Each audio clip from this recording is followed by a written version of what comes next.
quorum, I'd like to, hey, excuse me, Tony, do I have a agenda for today? I have 2 draft minutes. Oh, you give me this one. All right, thanks. Okay, I'd like to open the Architectural Board of Review today for Monday, September 19th, 2011, starting with general business. Anyone in the audience would like to approach the board on an item not on the agenda, step forward. Seeing no one, I'll close that and bring it back to approval of the minutes of the ABR Tuesday, September 6th, 2011. Minutes to open those, motion to open those minutes? So moved, Mr. Chair. First by Keith, second by Paul. So do we have anything before item 1? And item 1. Item 2. Sorry. Chris? The number 7. Yes. Just wanted to clarify, it says verify location of the sycamore trees, that it should say existing sycamore trees. Okay. Existing. Thanks, Chris. Paul, you had something? Well, I was going to say under the previous permit, because they may have, were they ever installed, or it was just a previous permit? They were actually installed. If they were installed, then leave it the way you had it. Okay. Okay. Item 2. Item 3. Item 4. And that was it. All those in favor of the minutes as reviewed, please say aye. Aye. Against, that motion carries. It brings us to consent calendar for September 19th, 2011. Motion to open those minutes. First by Paul, second by Keith. Second. Thanks. Okay, thank Tony? you, Mr. Chair. For consent calendar today, we had item A, 3851 State Street was continued 1 week, and item B, 1026 East Canon Perdido Street, got a final approval as submitted. Consent calendar was reviewed by Paul Zink. Thank you very much. And thanks, Paul. Okay, so that brings us to announcements, requests by applicants for continuances and withdrawals, future agenda items and appeals. Yep. We have a staff request for an ABR representative to attend the Planning Commission hearing this Thursday for 1820 to 1826 Delavina Street. That's that 40-unit elderly care facility.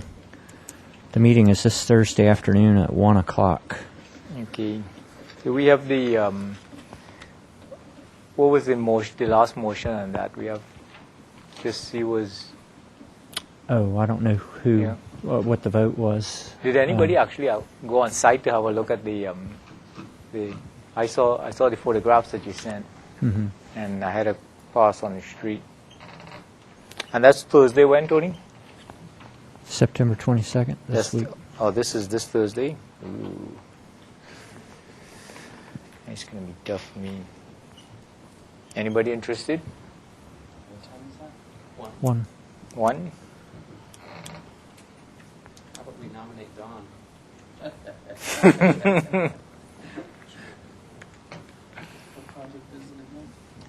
The Upper Delavina, there's a 40-unit, like a residential home. It had that driveway along the back side. Eldercare, and it's up on a slight rise. The properties are like slight rise off of Delavina. Yeah, I remember it. That was the one where they had the upper story view area. They were going to enclose a deck or something. Yes, and parking all down below. Yeah, I guess I can make So Gary? Okay, very good. Thanks, Gary. And also the story polls will be up for the Planning Commission site visit. I believe their site visit's 8 o'clock tomorrow morning. I'm not sure, but I think they do their site visits at 8. Tomorrow So the morning. story polls will be there at least until that site visit. Okay, Okay. thanks. The only other announcement is that Don Sherry will be absent today. Okay. Also, Mr. Chair, I'll be stepping down for item 3. Okay. So, do we have somebody for? Are we gonna have a quorum for 3? I was wondering, are you planning on coming back for 4 and 5? I might evaporate because we have some dinner plans this evening that came up Okay. surprisedly. Are you coming back, Chris? Okay. So, we'll just make it. All right. Thanks. Okay. That's it, Tony? Okay, thanks. So that brings us to first item of the evening, 612 West Mission Street. Do we have you guys? Please step forward.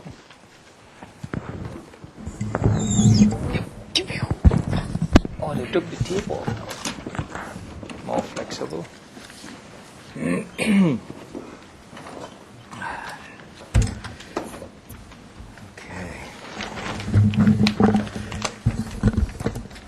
How you doing, Paul?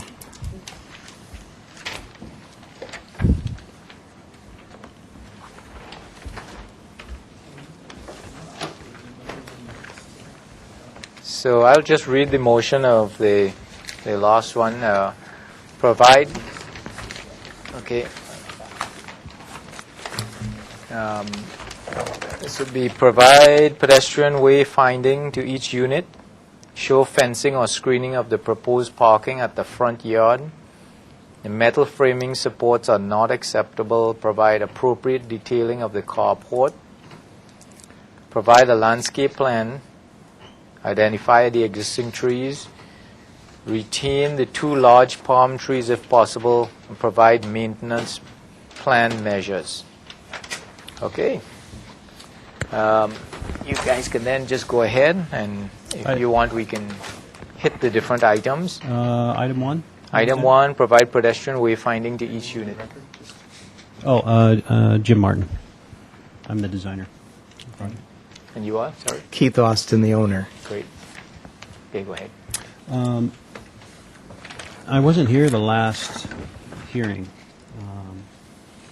That was given direction on basically finding a pathway from the street, something that designates a pathway to the back units. Here's the landscape plan that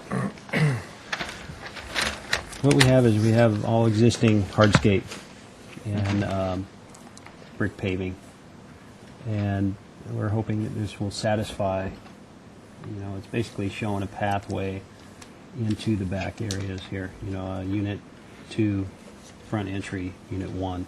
This is all existing paving and concrete through here. This is new concrete. So we're hoping that this can satisfy. That way we don't have to do any cutting of the existing concrete to provide a so-called pathway. Okay. Do you have any signage that might help, so that people coming in would know that you have 4 units and Two units. or 2 units, or you head this way, 1 unit is this way and the other is that way. Do you have some kind of? Not at the moment, we don't. Okay. One thing we do have is we have an open trellis here on the front entry that helps designate it as an entry. Same here on this backside, but Okay. right now we don't have any signage, though. Okay. Do you want me to proceed to the second one? Or? Yeah, please. Okay. Show fencing or screening of the proposed parking at the front yard. Right now what we show is a new 42-inch high chain link fence, but it's going to be covered with trumpet vines completely, as opposed to a wood fence that might deteriorate over time. The chain link will end up being covered completely, which is designated right here. Okay. Do you have any elevations of that chain link fence? Or? We don't have any elevations, I don't think. I didn't put them on, of the chain link. Any details? No. Okay. let's go on to the third one then. The metal framing supports are not acceptable. Provide appropriate detailing of the carport. What we have here, previously we had just a flagpole design for the carport, which was 4-inch tube steel. Now it's we're doing 8x8 select exposed Okay. posts and And main an framing. 8x12 beam, yeah, with 6x cross bracing. Okay. You have any connection details that would be Not at the moment. Once we do construction documents, we were going to do the structural construction details. okay? Then this sort of thing, like when you have wood to wood, and we know that we are going to have connection details that you have to have. If there's any connections that are exposed, it's really important for us to know before we make. Yeah, So the main detail what this will probably be is countersunk lags and plugged, so you won't see any metal hardware or anything. So okay. So what you're thinking is we're gonna see no exposed structural Correct. fixings then. Okay. All right.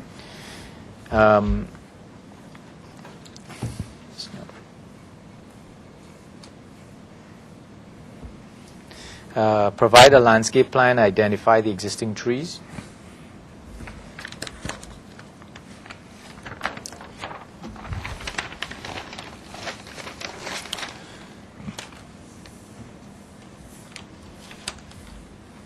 What we've got here is here are the existing trees here. These four. These four Yes. here.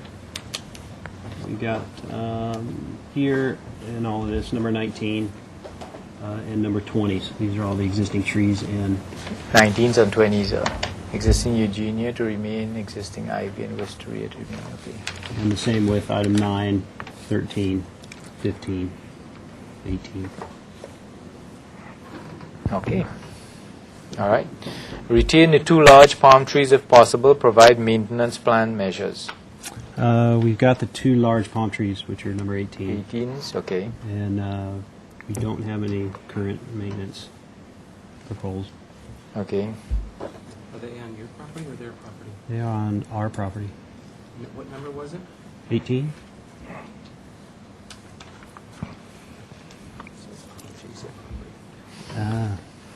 Originally, that's what I had thought, and then I confirmed it. Okay, so that will have to be amended. Correct.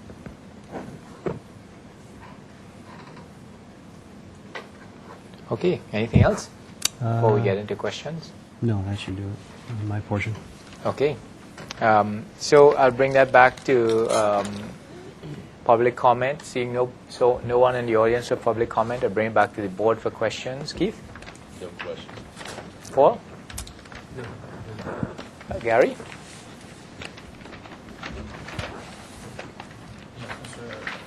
Did you bring a color board by any chance? No? I did have question? I'm sorry. a color board for the colors. I do have one question. It involves the electrical meters. You have a note on here that you're running it overhead from new overhead line. Yeah, And these are 2 new units, is that correct? correct. Okay.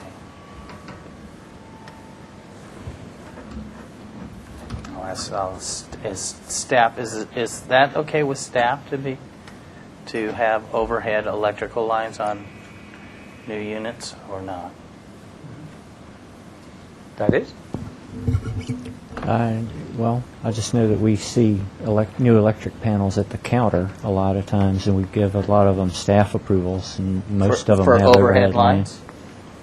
Well, I was under the impression of 50%. Okay. I'll have to ask about that. That's the only question. Thanks, Gary. Chris? Thank you, Mr. Chair. I'll actually be, I wasn't here for this last one, so I won't be voting, but I'll just have a few comments based on the landscape. Okay. But no questions. No questions? Okay. I have no further questions. We'll then go into comments. Keith? Thank you, Mr. Chair. I think overall, the changes that have been made are acceptable. I defer to our landscape board members' recommendations on the vines for the fence, and would like staff to confirm the overhead power is acceptable.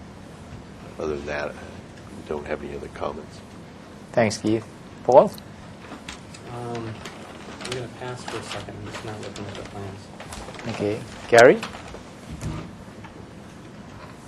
Well, the first comment I'd like to make is I'd like to see the electrical underground, the utilities underground. It's a new structure, and to run it overhead, to me, it makes no sense on a project of this scale.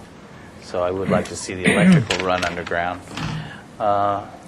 Some other things I noticed, and I'm looking forward to seeing some submittal data on the windows or some details on the windows. I noticed that they're white vinyl windows, and I'm interested in seeing the color board, because I know that the existing house has a brown asphalt, and you're saying something like a terracotta or a red asphalt roof. So I'm interested in seeing what the color and the materials are on this project.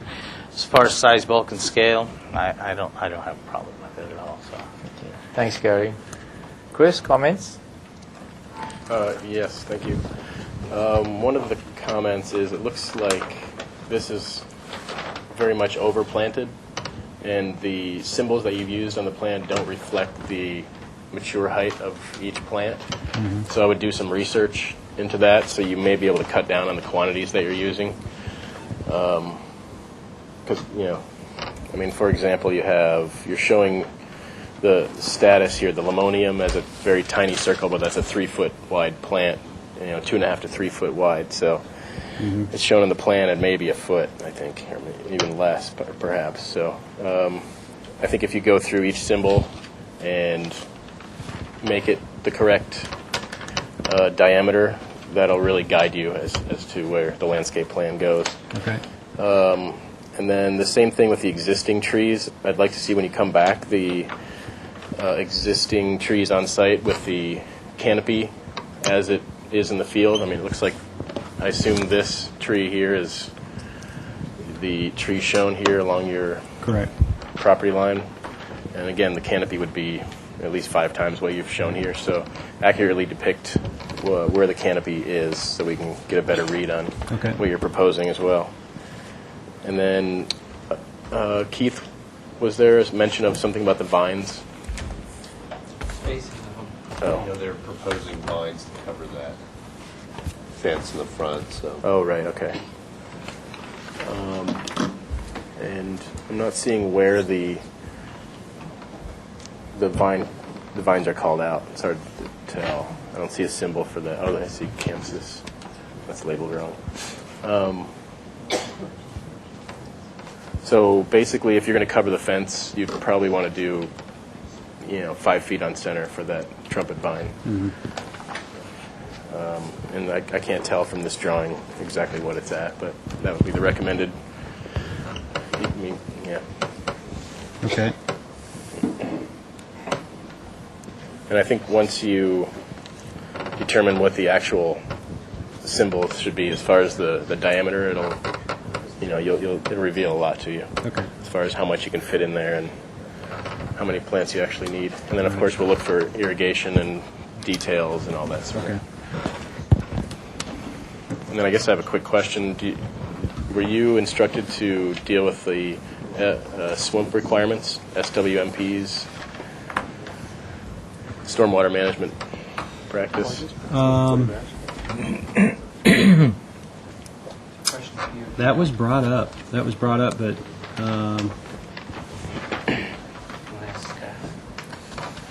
But I thought it was something. The project was small enough. That's what I was told at planning. That the project was small enough that it wasn't applicable on this project. Okay.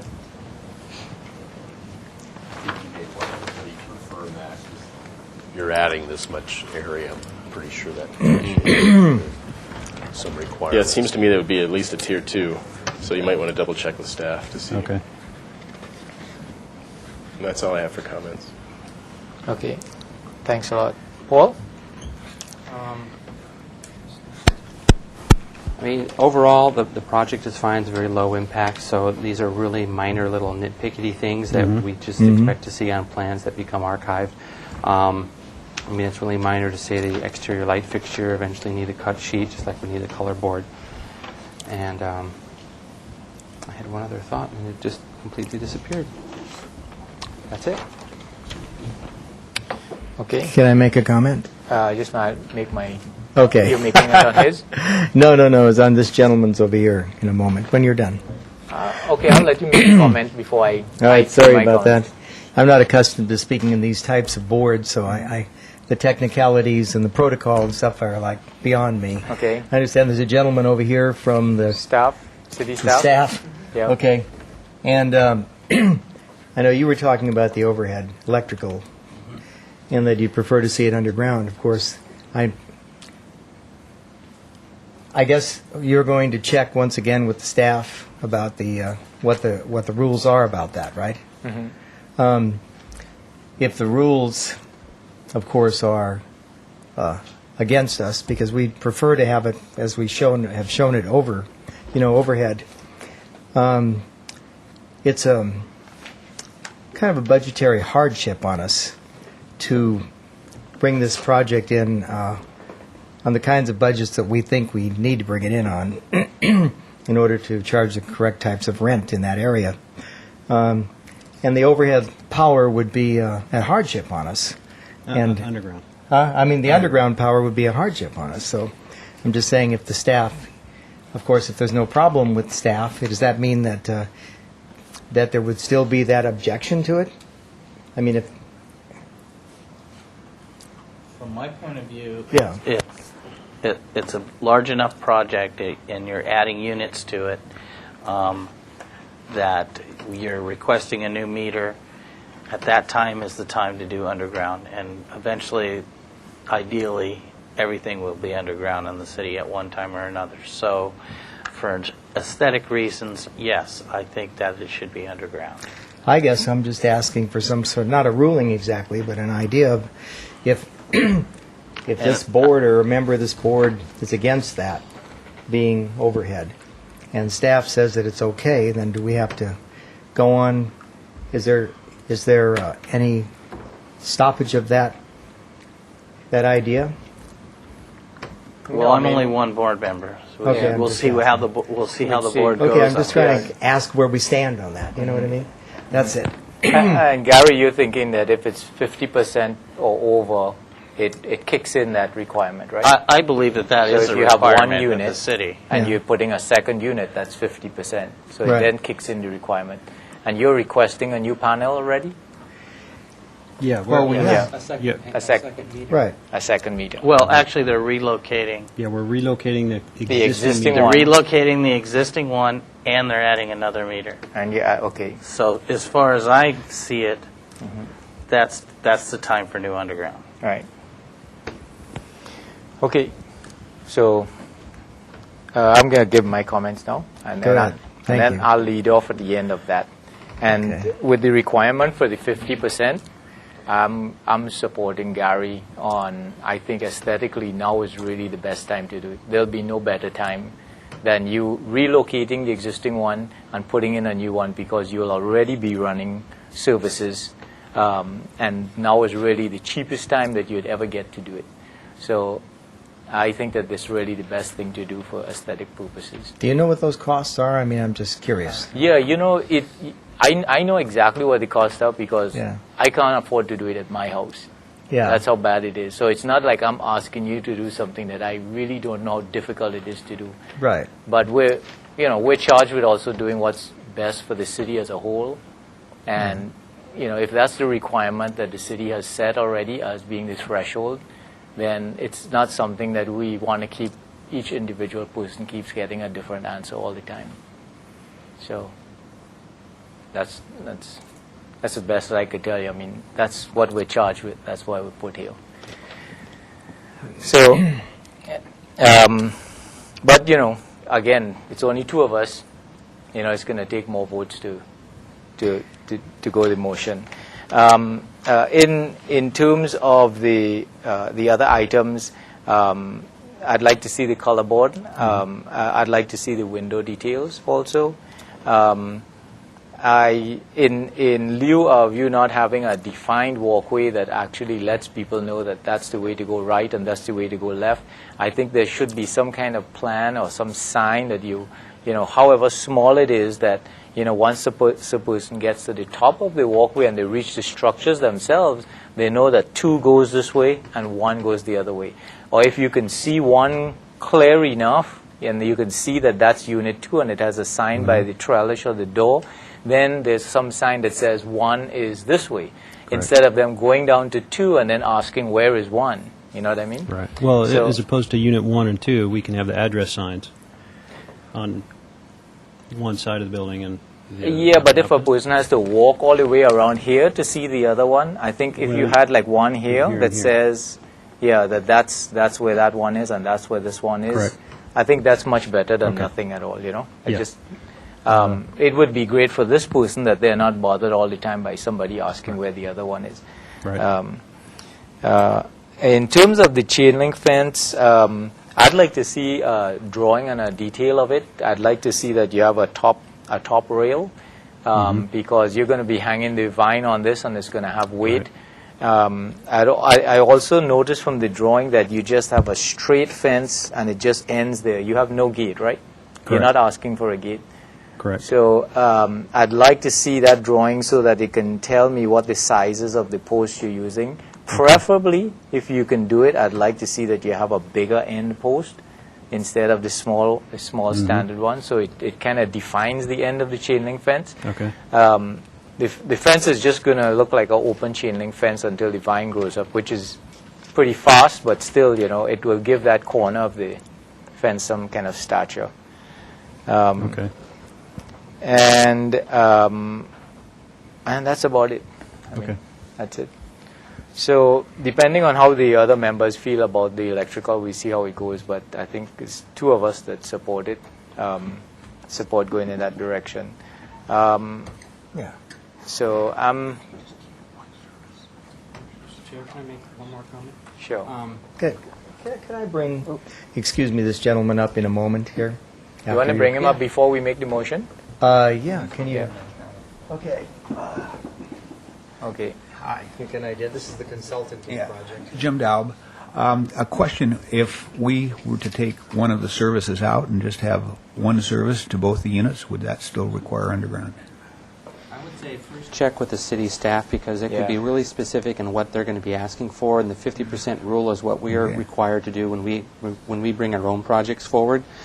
Looking at the plans, what I'm looking at is that you might be required to do a little bit more structural upgrade too. Once you alter the interior of the house, they might require you to do the entire house lateral, and then that does all your drywall, that does your footings and hold downs, and so it might spiral out of control really fast. And the city looks at it that once you're doing a certain amount of work in the building, you might as well throw fire sprinklers in it, and you might as well do underground utilities at the same time. It makes it a bigger project, but they look at it, there's a threshold eventually that the project goes beyond, and you might as well just do everything all at once instead of doing these piecemeal things. So that's where your project is up against. If you want to keep it within a budget, then you have to go right up to these little points and not go across it. Okay. So that's what you have to do research-wise at the city. We just know the rules from our own perspective as architects pulling plans. And that we ourselves have to stand by. You know, so. I know the question. What, Can I have a seat? my hearing's not that good. It's okay. I think he's mentioned something to the effect that if we remained with 1 meter there. Can you reiterate the question to me? I don't think I'm sorry. if you have 2 Yeah. units, Yeah. you're going to have 2 meters, you're going to have 2 water meters, you're going to have 2 gas meters. Right. You're no longer a single family, which is 1 meter. Hmm. And that's another city kind of rule. If you're going to go with 2 units, then you have 2 of everything. Right. Then And I if- think and you if- were you talking about the, there's some rules to whereby if the project gets to a certain level, then there are more requirements put on the project. And if it stays under a certain threshold, there are less requirements on the whole project. Is that what you were addressing a minute ago? Planning rules, and then there's building department rules. Right. And then you also have the fire department rules that you get into. And once you do a remodel that is above a certain threshold, Right. they're going to ask you to do fire sprinklers, and it has nothing to do with us. Yeah, I understand. No, I think we've had discussions about this thresholds and so on, and I was understanding we were below a lot of thresholds, but I'm, okay. Or we're just trying to give you a heads up to check with the city before. you Okay. know, before- Yeah. yeah. Okay, so we're open to a motion. Let's see where it goes. And this will be continuous back to full board. Actually, Mr. Chair, I guess I would feel fine sending it for to consent for preliminary. All the items are really minor in nature. Okay, okay. And just for discussion purposes, I mean, I would be fine with keeping the overhead if he's under the threshold of the planning department, but if the planning department rules state that it needs to be in underground utilities, then I would say that this project needs to maintain that, because that's the level of requirement that most people in town are trying to uphold to. Okay. Okay. So I'll make a motion. The motion is for to return to consent for preliminary approval with the following comments. One is that the applicant is to verify with city staff that overhead utilities are acceptable for this project.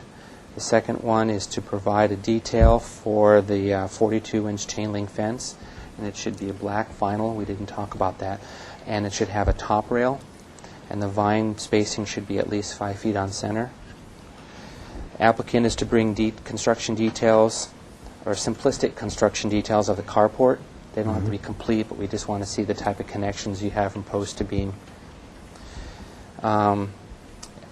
Applicant to bring a color board, and the applicant to evaluate the landscape plan for simplification. And when you return to consent, the landscape architect will be at that meeting, and so he can review that. Okay. And I'm sorry about that. And to provide details for the windows replacement, fenestration details. Okay, do we have a second? Second by Gary. Under discussion, did you add in anything on signage? Forgot that too. I didn't write my own notes. You want to? Applicant is to provide wayfinding signage to Unit A and Unit B. Okay. And then just under discussion, in town, what we kind of don't like to see is the retrofit vinyl windows, where they basically do that flange on top of the existing plaster. And what we'd rather see is you bust out the edge of the plaster, stick it in, and then you have to plaster that edge, but it has more of a recessed appearance instead of the Right. surface mounted. Yeah, that's the scope of work. That's the plan, is to, every window is replaced and there's going to be a new installation. And that's the reason why he was asking for a Details. construction detail, is Okay. we wanted to make sure that it was going to be recessed, you know, the flange attached to the wood and then stuck Right. over the edge. Okay. Okay. Under discussion, one additional comment would be to consider adding a small to medium-sized tree in the front planter. It seems that we're reducing the height of the fence, and now we're adding a carport, and it would be nice to screen that somewhat if possible. Does that Okay, make so sense?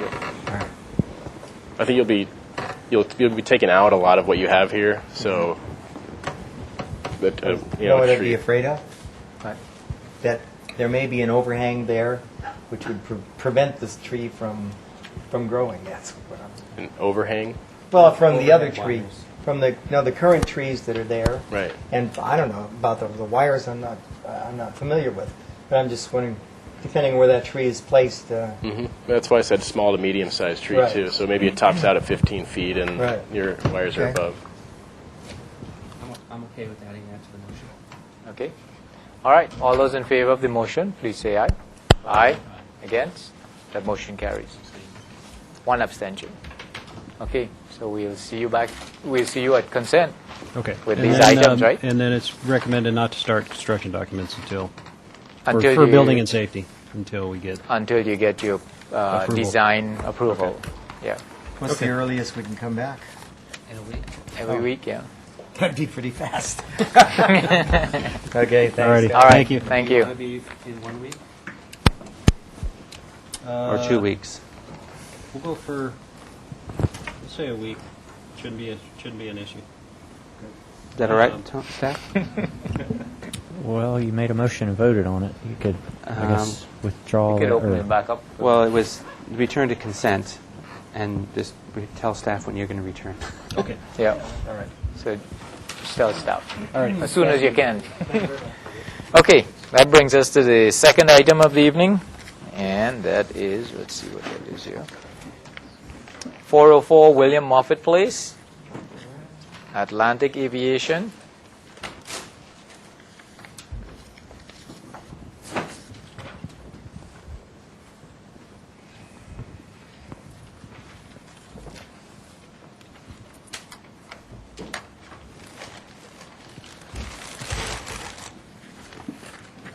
Okay. While you guys are setting up, I'll just read the minutes again. Okay. Back to full board. Provide context photos of adjacent buildings. Indicate heights of the adjacent buildings. Provide site plan alternatives for the hangars.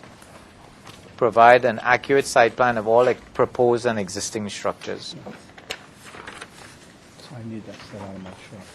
It's got the, yeah. Okay, plus. Do you have it down there already? Oh, you guys have a lot of sets. Oh, there's a second set?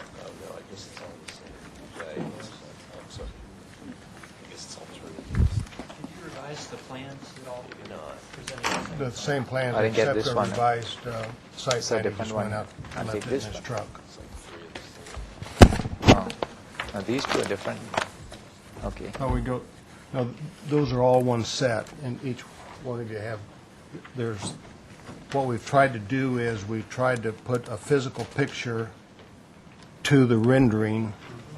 Okay, so what you're seeing in the 8.5 by 11 is an actual photograph, and then we've rendered what that'll look like with the hangars in place. Right. Okay? And if we all looked at the same one, then I could explain to you what you're looking at. Sure. You could put up the one that you want us to Okay, well, talk about. the first one we'll look at then would be from the ground floor.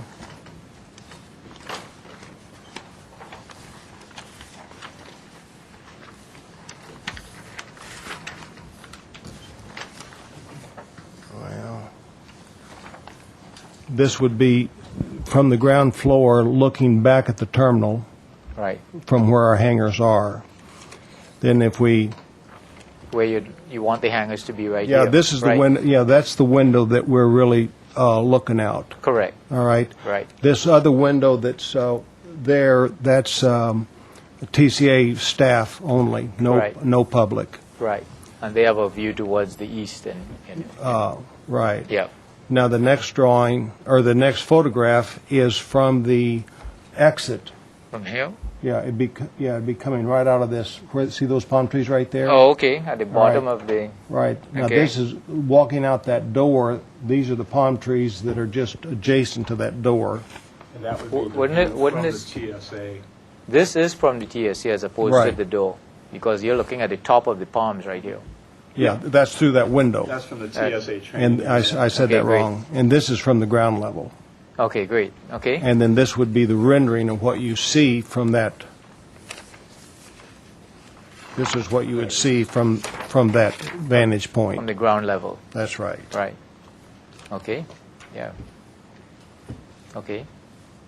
All right, then the next one would be the view of the old hangar, and to the west of the old hangar is where these hangars are going to go. That's a view from the street. Yep. And here's the aerial from that view, kind of looking the same direction, Right. and that's the three hangars. And this is a 45-degree view up in the sky, if you will. And this would be a ground level view of that same shot. And here's a close-up ground view of the fuel truck theoretically servicing one of the Okay. aircraft. And I probably should introduce Roger, is the manager of Atlantic Aviation, and he's here to answer any lease questions or anything you might have. The other view that we'll look at next would be from that window that there's some concern out of. This was taken from inside the hangar looking out onto the site. We got TCA to let us go in there and take pictures of that. And this is a rendering of that same view out that same window. And a little further down from there, down one of the jetway, Glass jetway. is another view out that jetway looking over to our area. And that's the power generator that's there. And this is a replication of that same view.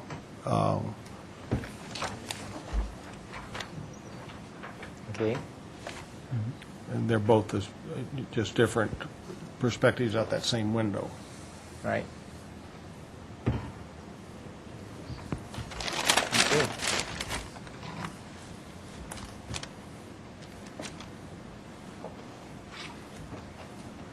Now, we've included in that the drawings of those palm trees, and this is what we envision as a mature palm tree, this specific species. It's a date palm. It happens to be in that area, and I can't say the species name. But it's a common palm. Low growing, doesn't grow tall. Yeah, Phoenix canariensis. It's a Canary Island date palm that'll get 80 feet tall, 60. Well, there was one that you talked to in nursery said that it would be. Well, yeah, depending on water, they can.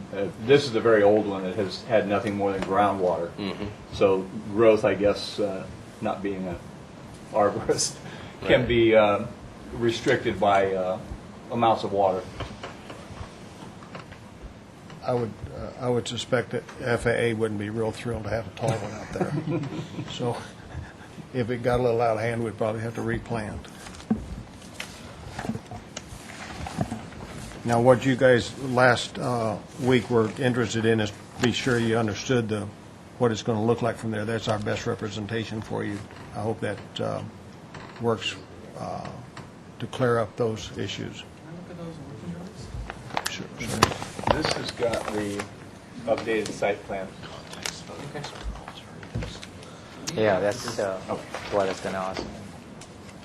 So that's the presentation. Yes, sir. Just looking through our minutes here, we asked for provide site plan alternatives for the hangars. There's no alternative site for the hangars.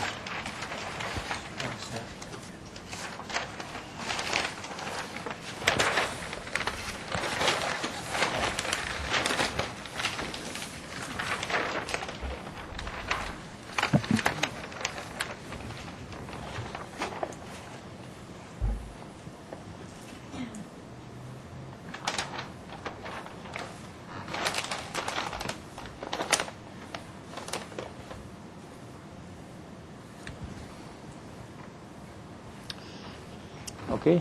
I see Danny's here. Danny, you have input? Okay. All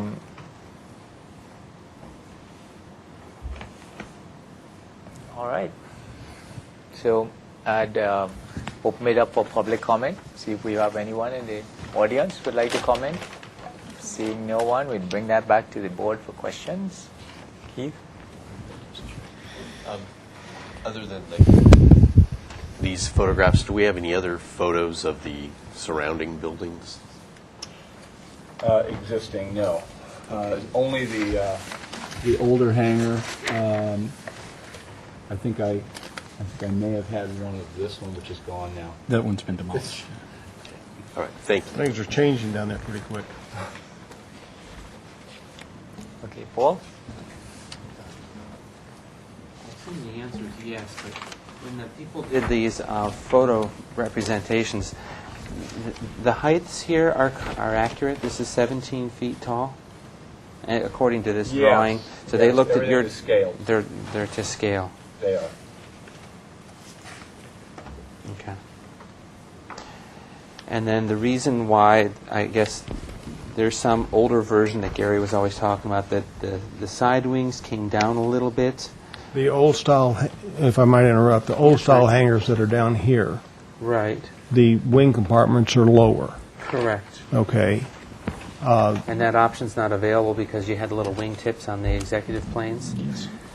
And I guess I don't want to say challenging that, but are you sure there's not room to lower that a little bit to break up the overall size of the tail of the airplane wouldn't be able to go into the hangar if it was any shorter. the tail? But I'm talking about the sides. He's talking about the wing compartments. Dropping those down. Well, the problem then would be the winglets of the airplanes that we plan on putting in there.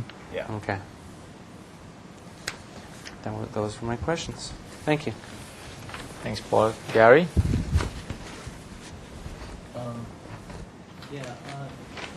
I like the idea of adding the plants. That helps a little bit. Did you think about maybe putting some fenestration on it at all? I was kind of thinking the existing building that it's right next to has a lot of glazing on it, and it kind of looks good. I was just kind of wondering if you You thought mean about like trim, different like, color trim? kind of like the windows in the back there. I don't really care too much about in the front, but as you see it from the Oh, I from see. the parking lot side to Have make a it look, glass somewhere on the back there. have some glazing somewhere in the back. Or what kinda- about lighter colored paneling? Well, we wouldn't have any trouble putting glass in there if glass was, but we are trying to secure, these are pretty expensive airplanes that go in there. Well, you and- could put security on it, I mean, but just for aesthetics. I mean, that's not a big expense. I mean, we put glass in hangars frequently, so if that's something that would, Okay. it's not a... Thanks. That's something I'd like to know. Thanks, Gary. Chris? Coming back to the trees, do you happen to know, is there a maximum height that the FAA will allow? Yes. What is it?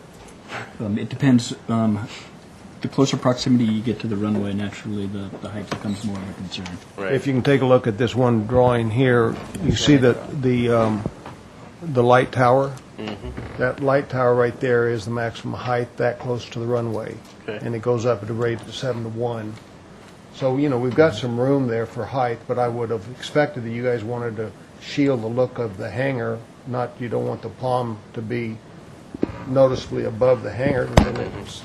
And the other side is, since there's a fence there, FAA wants to be sure that there's clear visibility through that fence, so we don't have some criminal crawling through that fence, getting Right. in there. So it's kind of a push and shove thing, keep that tree at a reasonable height, and then Roger will have to go saw it down and put a new one in if it starts getting over those light towers. Okay. Well, the only problem that I see in that area with putting palms is that it's concrete. So the Right. only thing we could do is put them Box in them. boxes. That's what's my so next that would question. also limit the size. So what is your plan there? To cut the concrete or to use boxes? To use boxes. To use boxes. Now, that concrete's That concrete two is- 2 foot thick. Yeah. Right. Yeah. And so that's going to be a huge box in order to accommodate the Phoenix canariensis. Do you We've have? got quite a bit of room there. There's 30 feet by 30 feet in there. So. Okay. Do you have any idea what you're going to be using yet for the boxes? Do you have any specs yet? I guess you're kind of waiting to see what Yeah. is going to What be you guys required. want. Exactly. Okay, and then I have one other question. We can look at the plan. I'm wondering if, is this sort of a utility area Yes, it in is. the back? Okay. Well, that's not going to work. I was just wondering if this could be sort of married to this corner. This is where we do all the You need vehicle access maintenance there. right there. Okay, that's all for questions. Thanks. Okay, I had a question. I'm just going to be very... you say you have no other alternate locations, that's right? Correct. Not at this site. But again, remember, this whole facility is probably going to be moved, like she said last time, within a 5 to 10 year period. That's the reason these are portable. And that means that the entire facility will probably go over here on the north side of the airport. Okay. Okay, and just looking at the information that Chris was giving about the tree heights and the fact that they're going to be in boxes and stuff like that, seeing that it's possible that you may not be able to get a palm of this, maybe this height that you have here, or you may or may not, if you had to put 2 of those in each one, is that something that you could do? Absolutely. Yeah. Sorry, you were clicking on there. You had. Yeah, Mr. Chair, if I may, I'm Andrew Bermond. I'm a planner for the Santa Barbara Airport, and I do want to voice a small amount of concern about the proposed trees. Anything that creates a foreign object source on the airfield is discouraged by FAA. So if we have anything that's shedding, we would want to avoid that inside the security fence. So perhaps it might be worthwhile to condition that the plants be limited to those that do not shed so much, or something. I don't know. But I just want to bring that to your attention because I'm slightly concerned about the idea of flying palms, Right. palm fronds. Right. That's a big concern. Yeah. May I just ask Chris a question here? Chris, are there any kind of plants you think that might fall into the category that could work, or is this something that we're just dreaming? Well, there is no plant that doesn't shed something. Right. I guess we could consider making a condition that they prune the tree to kill, to remove all the dead fronds so that they don't end up, as you said, on the runway. Andrew, I'll just point out that the palms that are right there by the back door is in the control area, and they've planted palm trees in there.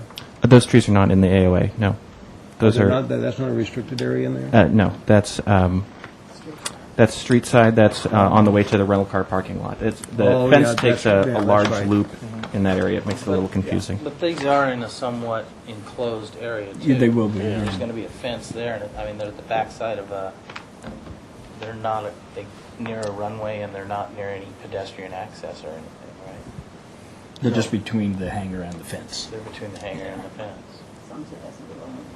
Yes. And then I guess if it's a palm and a whole palm flies away, I mean that's significant because of its size and its strength, as opposed to if the plant only has smaller members that fly away, like a small flower or a small leaf or something. That's a lot more tolerable, right? So if we wanted to change these palms to something green, but less, like say if we had, and I'm just throwing this out for an idea, say if you had like a long planter box and it had a height of green screen fencing or something, and we put a vine totally over that. I think then we run into the problem of the CSA security. wouldn't allow that. Oh. We have to have clear visibility through that Through chain it, link fence. right? Mr. Chair, Okay. I think actually palms would be a decent choice Okay. for this. As long as the maintenance is kept up and any dead or dying fronds are removed. Really? Otherwise, palms that are attached don't just fly Right. off. It's not until they're dead and have been dead for a while and then they fall down. It might be a good idea to actually add just as a precaution, to add an additional section of fence. So we have, let's see, where were the 3? So we basically have one here, here, and here. Is that right? Right. Trees? Yes.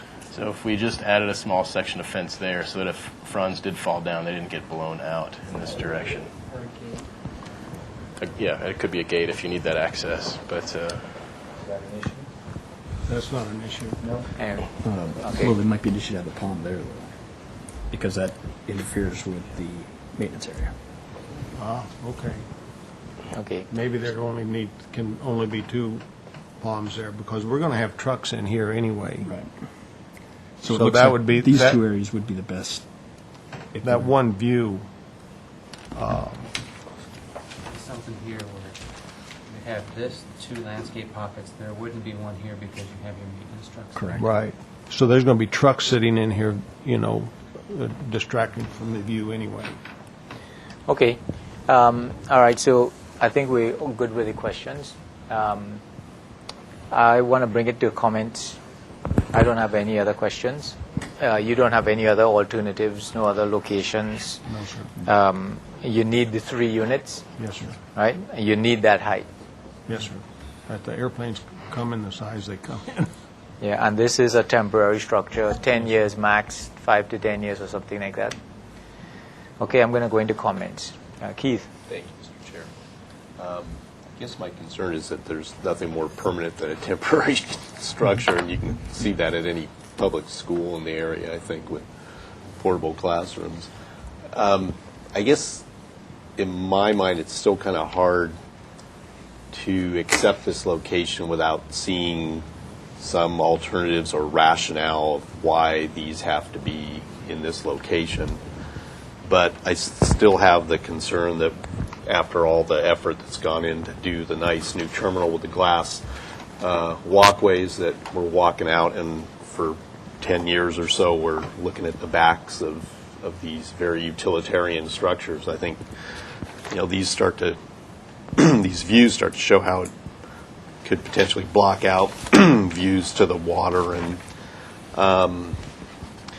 I guess in my mind that they would require a lot more articulation in the form of windows and detail to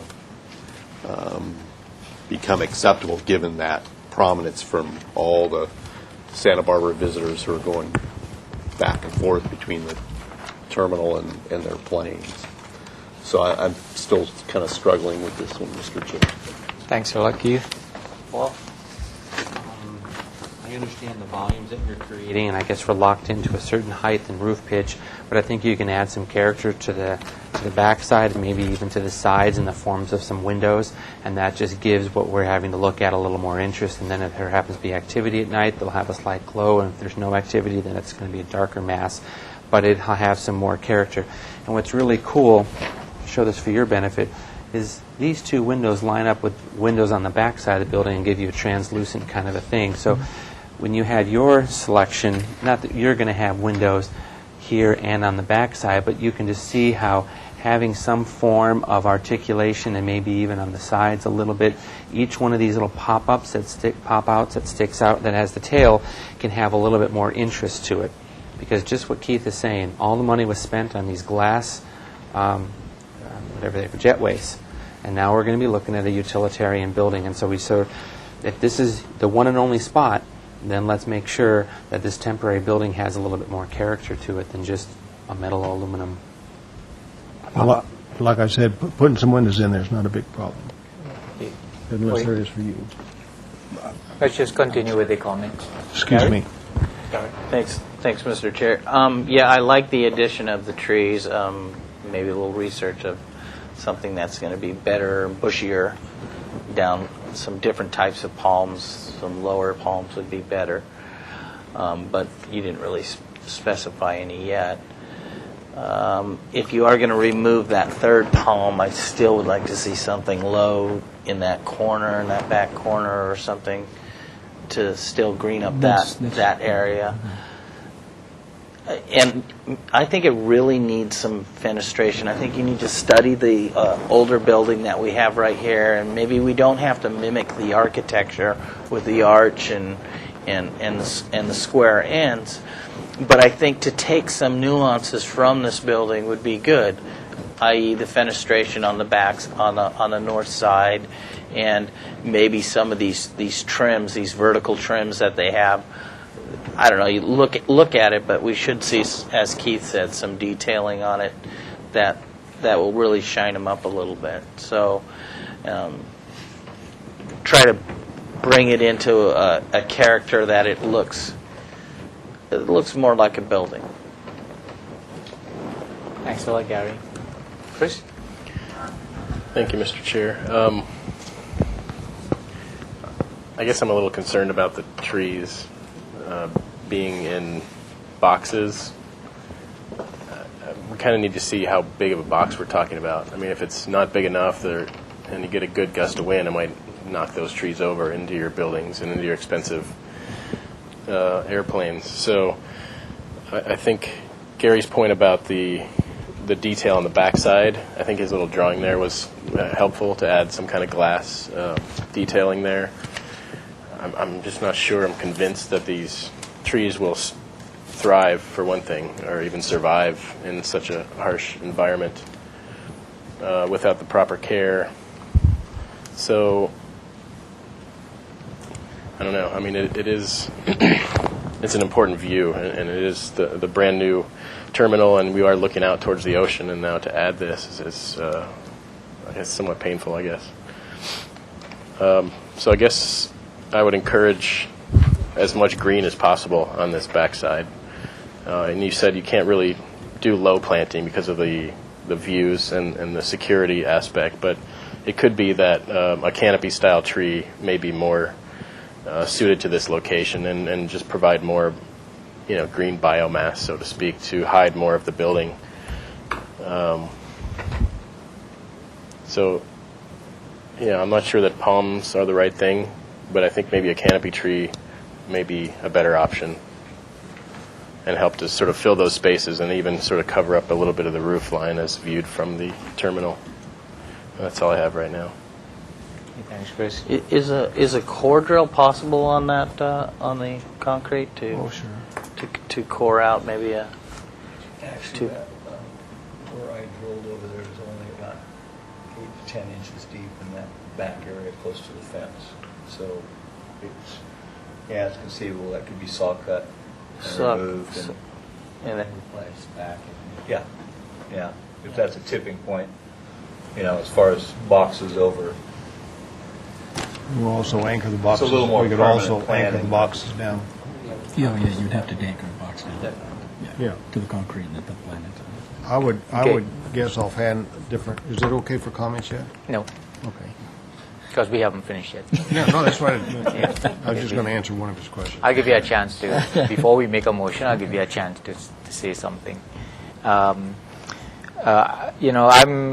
like Keith here. I'm very torn about these buildings. I think that it's unfortunate that the location of these buildings really do a negative response to what all the efforts we've done about the main terminal. And one of the great points of the main terminal are the glass jet bridges. Just because the terminal, by its design, doesn't allow a visitor, once you're inside, to see the great beauty outside, and the arrival coming into the jetway is so key, and the view to the ocean is like that corridor is, we try so hard over how long we've done the design of the airport to try and maximize that, and then we have this here. So, and again, just as Keith says, these temporary buildings end up being there a lot longer than you will really want them to be. So I really feel that if they have to be there, they really have to come up in standard to a level that's really acceptable to the view. I think at the minimum, increased fenestration, any kind of greening, anything that's going to make that view acceptable is what's going to be needed to have these buildings work in that location. I think it's a really tall task because you're really going to have to meet a high standard, at least in my view. And I just think it's unfortunate that that's the only location that you guys have. And I know that you only have so much land, and you have to make the airport work, and it has to be economic, and all of those factors. But it's just really in a tough location. It's really in a tough location. So I'm really torn with it, and I think that if it's something that has to happen and it's going to be in that location, I would like to see a proposal that comes back that has a lot more to it than what we're seeing now, in terms of what the items that we just spoke. And that's where I am. And if you comment now, would be a good time. Okay, all right, thank you. Well, it would be my thoughts that we need to consider what that window, because we're just talking about one window where there's any notice, and the causeways, or the jet ramps. And the window that's in question where we have most of the pictures, the passengers that are boarding, not arriving. That's the boarding area. So they're in Santa Barbara leaving. And when they walk through security, that window's to their left. They're looking at signs trying to figure out where to go. So it's not a really big view area. So And people don't use the jetway to arrive? No. Oh. I'm talking about the big window. Yeah. John, where's that picture of the? We're Yeah. talking about the window just outside of TSA. Yeah, I think the window is An almost, area that- in a sense, to me, the window Can't- is almost secondary to the. Well, I think it's important, but I think it's I'm getting to the secondary to next. the jetway. A jetway, I think, is an important issue too. Yeah. Okay, and how many jetways are there? Just one or two? There's three, but There's only one that you can see this view from. This direction, and from that jetway, that's the view you get out of that jetway, is the emergency generator there. And that thing blocks a lot of the view there, and in between that is the automobiles from Hertz and all the car rental agencies, and then there's the fence, all right, and then there's my hangars, okay? Yeah, and I yeah. understand that, but the other jetways, you can't see any of that. That's understandable. I think it's hard to take what is a bad item in a view and use that as a justification to block more of the view. I think that's really the No, that's wrong not- direction. Well, that's not what I was saying. What I'm saying is that they just don't see as much as, if they were flying in or they're standing on top of the jetway, they'd see our hangars more. Mm-hmm. But from the jetway, they can't see our hangars very much because this generator thing is in the way and the big exhaust pipe on top. That's my comment. Mr. But Chair, I'm not going to try to go over to the I have generator. a question for staff as well as for the board members. This project is scheduled to go to Planning Commission, and they have an opportunity to reinforce what we are struggling with, and Planning Commission can say ABR can back down a little bit because Planning Commission believes that this is the only use, it's only 5 years and such. So if from our perspective, that is an option for us, but I wanted to verify that with staff. The question is, if we were to basically let this go forward to Planning Commission with severe reservations, in the sense as we think it's a bad location, and if this is the one and only location, we expect it to be an exquisite building, even though it's a temporary 5-year metal building. Because what we're asking you to do with landscaping and extra fenestration and foo-foo is to make it look pretty when people are leaving the jetway. And if Planning Commission can support us in that, saying that this view and the loss of this distant ocean view and the horizon is significant, worthy of this extra embellishment on the structure. Or Planning Commission can say, this view is too valuable, and they will tell you to find another spot on the airport. Because you didn't give us a second option. You said this is the one and only option. Or they might just tell us that, they weigh all the bigger factors and they say that, we have to have it, and they kind of direct us how far they want us to go. But we being the aesthetic body, that's our job, is to look at the aesthetics. Well, understand, I wasn't saying that we wouldn't be happy to put the windows in, because it's not a big expense for these hangars, and if the trim work to doctor them up some, that's really a pretty minor issue, and we don't have a problem with that, okay? Or the trees, although I do think that trying to do something other than palms there is not going to make FAA and the aircraft, because the leaves and stuff off of any other kind of tree is going to be more of a problem than just having a big fawn. As it's starting to get older, you can go out there and trim it off before it blows away. Okay. You've kind of heard the group here talk and at different strengths and what their feelings are. You have a timeline. What would you like to do? Would you like to come back to the board again with a revised proposal, or would you like to go on to Planning Commission with whatever comments we gave here? What's your preference? Well, my preference would be, I believe that we're close enough, if you guys want windows and to police up the back of the hangars more than just the palm trees. That's what we heard last time. I'm happy to do that again. It's only a week away. We can get that done. At this stage, it's just drawings. So to get it to look, it's not going to look a lot different, but which one of you drew the little windows in there, something along that line, and you wanted something on the side. That's just not a big issue. So I'll be happy to come back next week with another rendering with the windows shown, and we'll try to narrow down what the species of the palm that we think would work there, and not have something blowing off, because these, any little thing that comes into one of those jet engines is not acceptable. So. I understand. I think this is what you're going to find is that we gave you an idea that you can use to help make the buildings a little bit more acceptable. I think that you're going to find that when you come back to the board, because of the level that some of us may be seeking, we may not meet that level. So you may get comments that are not, okay, we're happy with it, go to Planning Commission, this is the best. I don't think you're going to get there because of how much of an effect these buildings are in that location. But you may have the opportunity to make them much better than they are now, because you are saying that, we have to have them there, that's where they are. So you may want to have the opportunity to come before us again, at least to make them as best as you feel you can get them. You know what I mean? And then we can probably give less negative comments towards going to Planning Commission, and that would be one option. But at the same time, who knows, when you come back, you could come back with something wonderful, and you surprise us. So I'm just trying to tell you what your options are, to let you be realistic and not lead you along, and let you tell us where you'd like to go.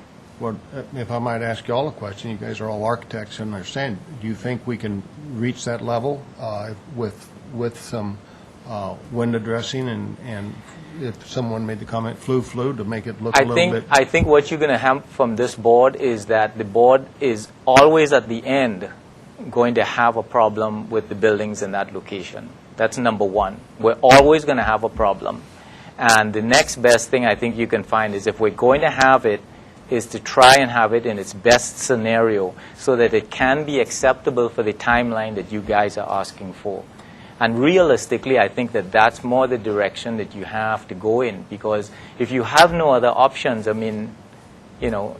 than that, or that if you go to Planning Commission, they're going to tell you, okay, just have it the way it is, then that would be an option to you too. But it's just with the aesthetics, we're going to have a decision, a hard time trying to get over that threshold. That's really tough.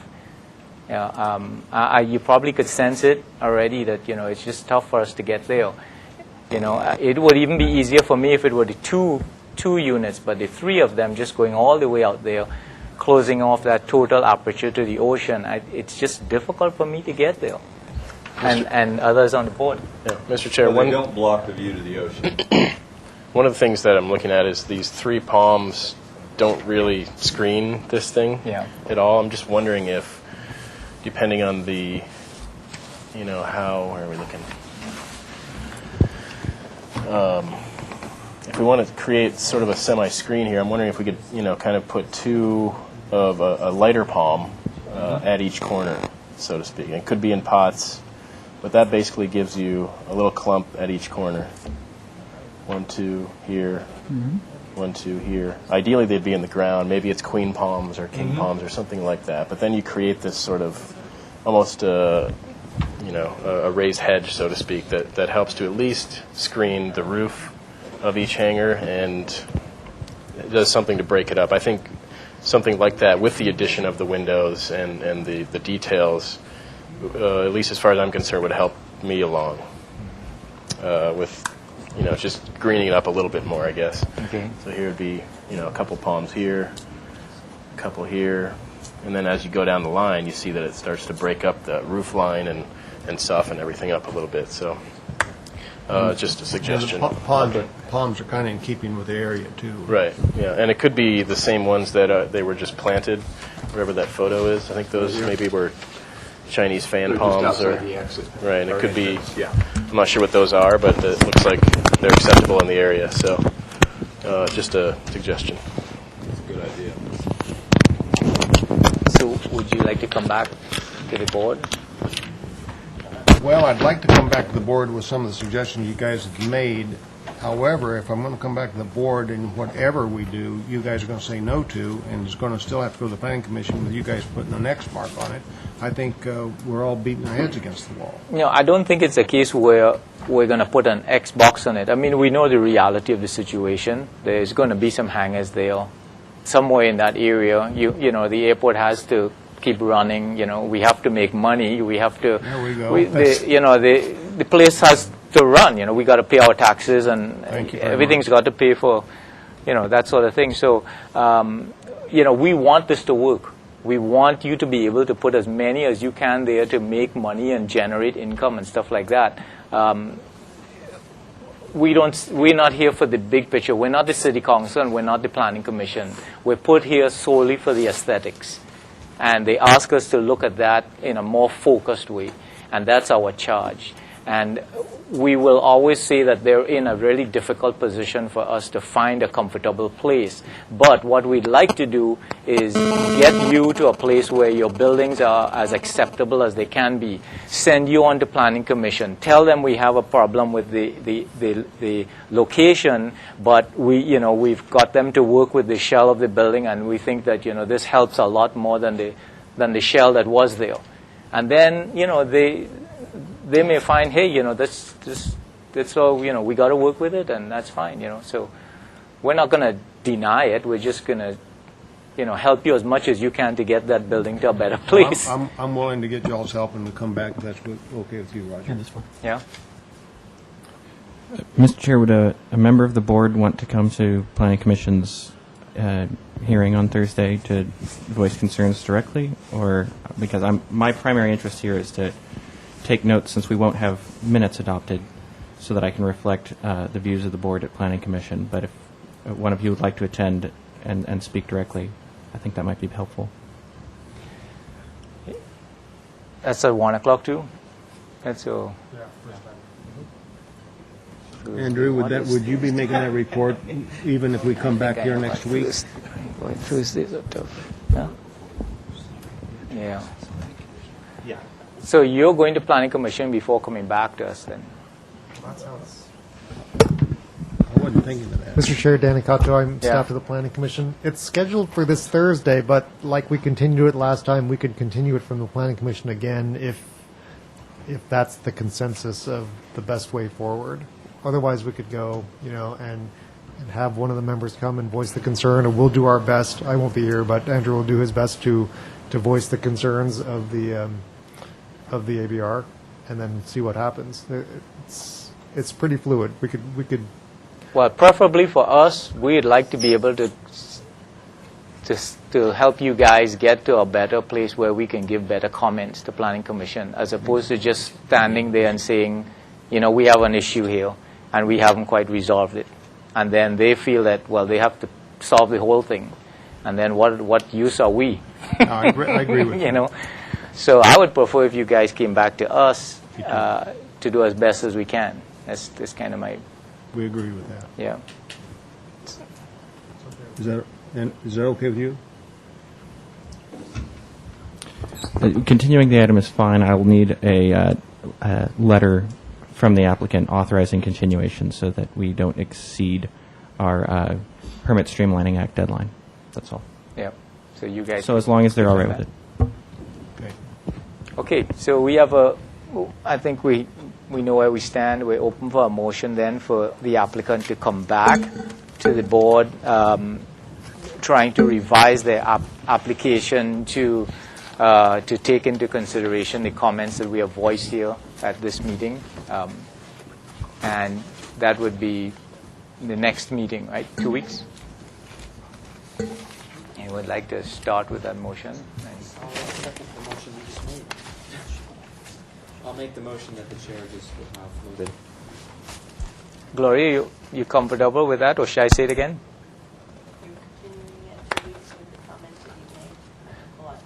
Well, it'd be, okay, I'll give you. It's for the applicant to return in 2 weeks to full board, for them to revise their application to reflect the comments that we have voiced at this board, which include trying to make the north elevation of their structures more appealing to view from the new airline terminal and its jetway, including the use of landscaping that's within the requirements of the FAA, and etc. And fenestration to the units. I think the color of the building is pretty acceptable already. So, okay. So we have a first in Paul. Do you have a second? Second by Chris. Under discussion. Any additional? Okay, that's it. So all those in favor, please say aye. Aye. Against. Motion carries. So we hope to see you guys back here. Try to give us a revision, and we do the best we can to pass you on with as best comments as we can to Planning Commission. We have to say one set of everything that wasn't heard at and I don't know if that's complete from everything, but that's what I was doing. Oh, that's fine. Thank you. Thank you. Okay, thanks.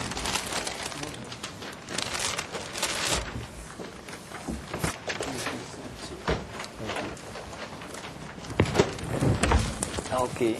Ooh, tough getting these. So that brings us to the third item of the evening, 131 Anacapa Street. Okay, good. And Chris is stepping down on this one. Or you? I'll bring them back for next meeting and make sure you have copies.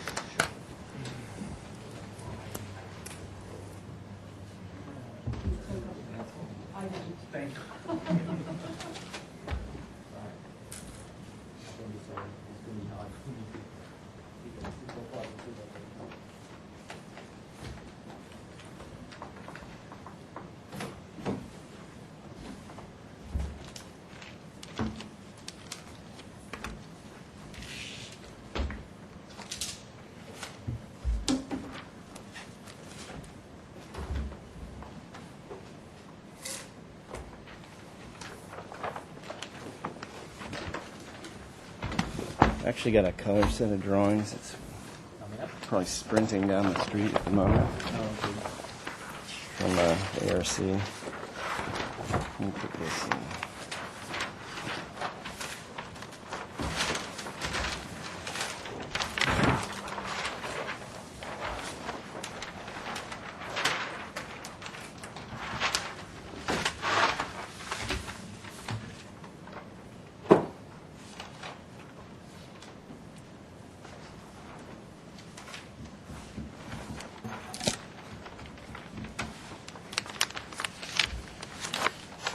Lift this up and put these underneath.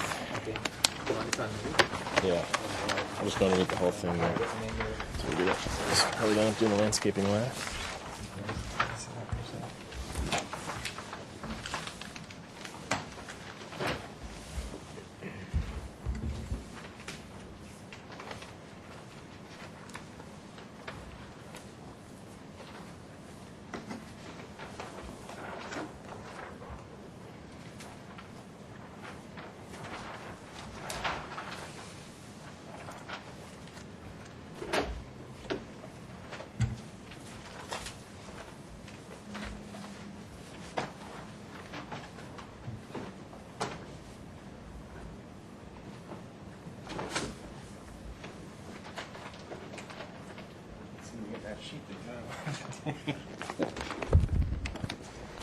Maybe when that color set walks in, I'll just swap it out.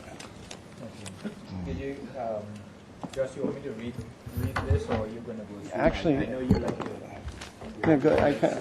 I'm going to go ahead and let you read that. That'd be great. Okay, just as it sets up here, the design mass, bulk and scale, and architecture appropriate in its context. Okay, sorry. There we go. The design mass, bulk and scale, and architecture are appropriate in its context. The parking design standards regarding parking lot planter widths is waived given the additional landscape proposed on site. Provide a preliminary landscape plan showing proposed and existing planting including street trees and parkway strips.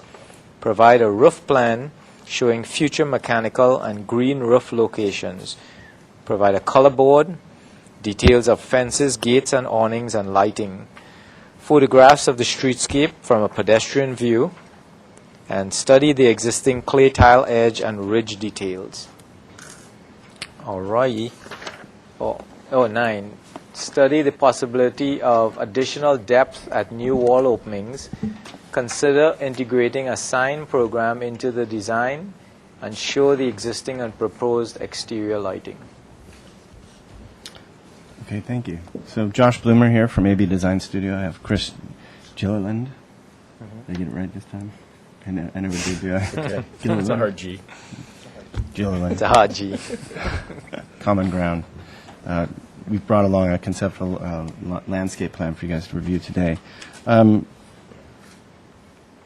think where I'll start, I'm going to take you guys through all the items that were listed in the motion, which were nicely detailed, so we can go through all those. But before I go through all those, I want to introduce a couple of revisions we made to the set since the last time you saw it, and introduce you to those elements, do a little speaking about that, and then I'll jump in and kind of just hit these methodically so you get what we've done to address the detailing issues and so forth. Okay.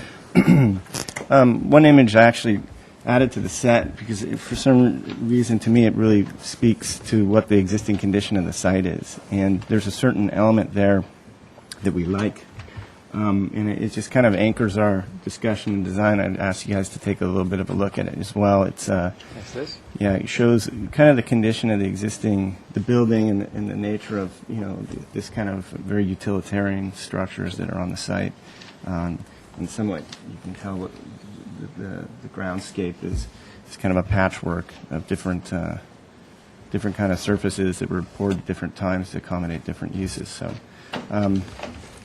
I think it just sets a tone for kind of the flavor of the detailing and how we're approaching the building. And here comes the color set. Let me just move this over here. Let me pop that right here, Anthony. Thank you, sir. And there it is in color.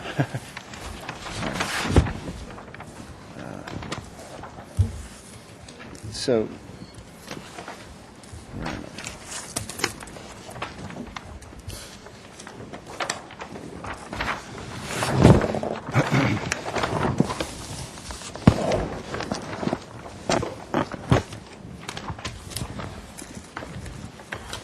one of the things that, let me get to the site plan here.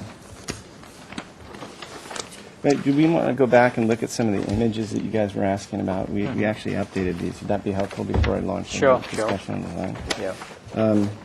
I think some of the photos that you guys were looking for were kind of we got out on the street a bit more so we could get a longer view of this with the street trees and the other elements in the street. So I believe these are on.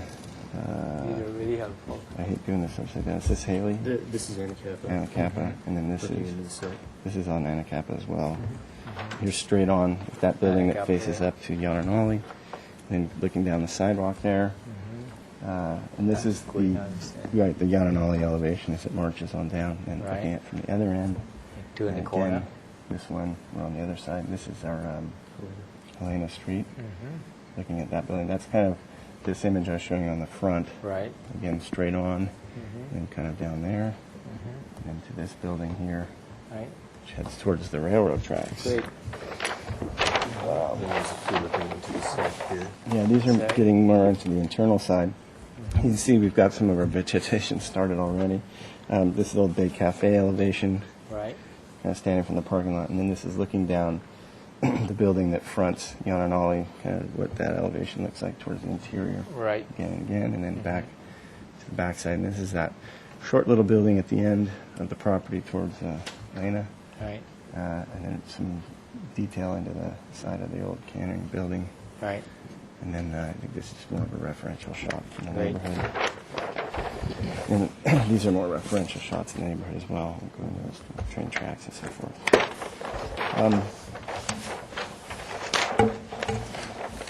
I think the property owner and our client really want to create a great space for their tenants in the funk zone.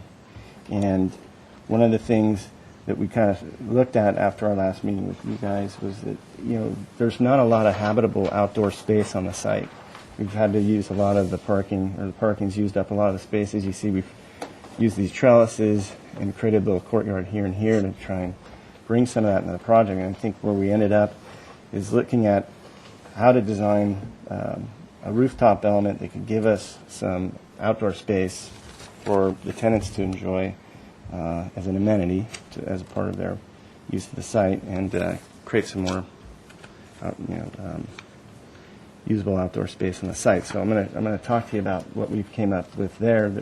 In order to do this, we had to include 2 stairwells so that we could give equal access to the tenants from interior and exterior. So we have little stair enclosures, which also served to help us provide a really nice enclosure for all our mechanical equipment that we were dealing with on the site. And then we added an elevator element here.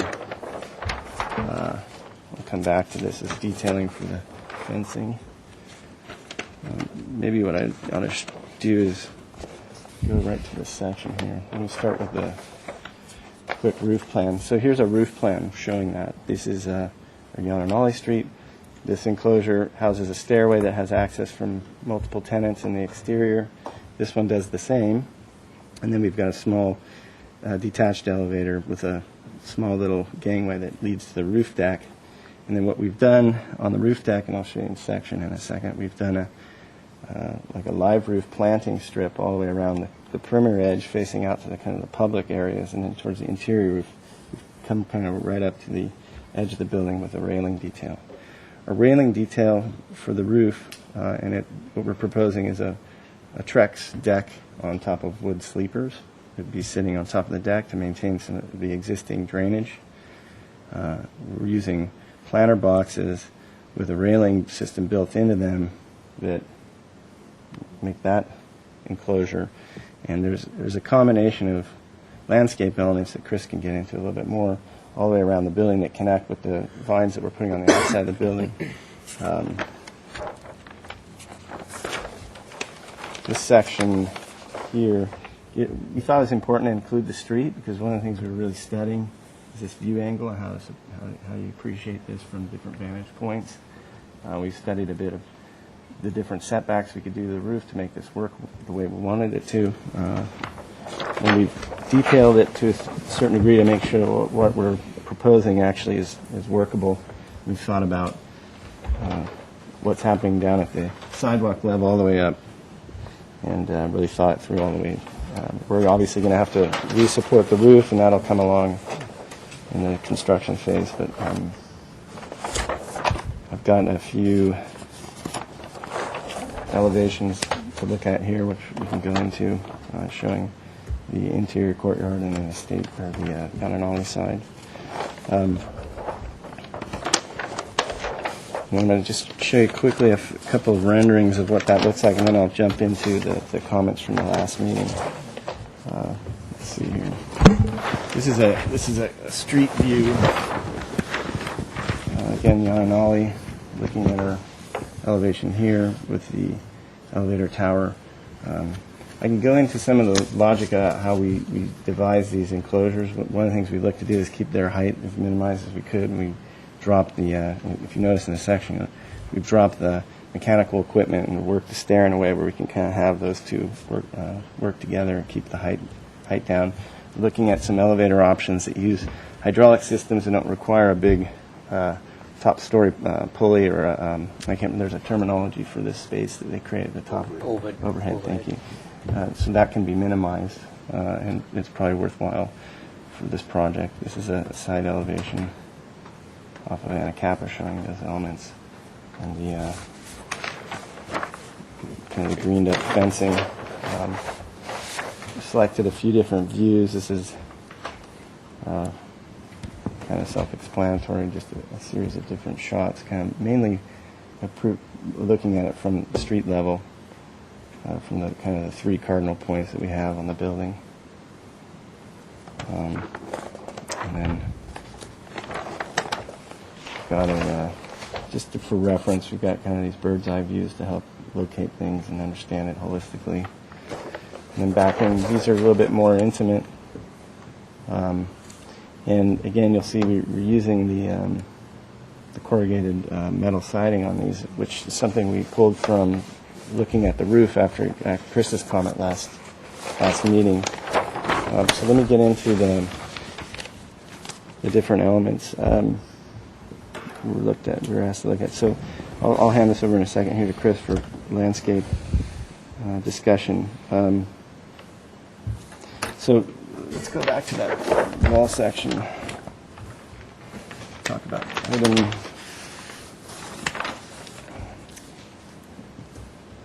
item 4, provided for a roof plan showing future mechanical and green roof locations. So you basically see what we're doing. We have a stairway that comes up to this floor. Our doorway is actually right just tucked under that roof element. We're dropping this down. We've actually looked and had some discussion with our contractor about what our mechanical needs would be there. And on our roof plan, we've actually specified this with the proper dimensioning. So I think we've got actually a workable design there at this point. Green roof locations, obviously here. This is the first one, and then we've got this one on top of it. On top of that, it's meant to kind of spill over and create some softness to that edge. We certainly don't want to push people up to the edge or any big elements up to the edge and create more height to the building. You have a plan that shows the whole building and where those are? Yeah, that was back to our roof plan. Yeah. Can you find that for me, Anton? I'll go to the next item. We do have a color board to present to you today, which we can discuss in a moment. Mechanical. Mm-hmm. Mechanical. Correct. And this is something else. Yeah, and what we're looking at here is these are at grade, these plantings along the edge, and we're looking to do the same thing towards the interior to create some breakup. And what we're actually want to do is create little nodes. Okay. So that this can have some sense of privacy. It isn't just a big, vast expanse of wood decking. So Okay. these are raised planters and grade planters. Okay. Fences and gates. We did spend some time on this subject. I know it was important to kind of explain this project, to get into what these conditions were here. If you recall, we've got an enclosure here for trash. We've got this fencing that we proposed with basically using raw steel that will rust, using wrought iron as the horizontal kind of fencing material, butting up to a CMU block element that is meant to kind of draw from this building's materiality. We've got an operable gate and then another section of fence, and then we have kind of this main gate entrance that you see on our front of our proposal. And then again, the same thing repeats here. So 2 gates, like a man door type entry here and here. Again, on this side, we have the same basic detail for this man door that comes up off the street, and then we've got an ADA ramp, which we've carefully detailed, and we were able to maintain a nice planter here. And then we've got parking here. We're doing another buffer, so a little outdoor courtyard here. Again, another gate and trellis. We've added this trellis, mimicked what we have here, and added this one to kind of basically section this off, and we've worked to create a little courtyard. Chris will talk about the trees we planted in there.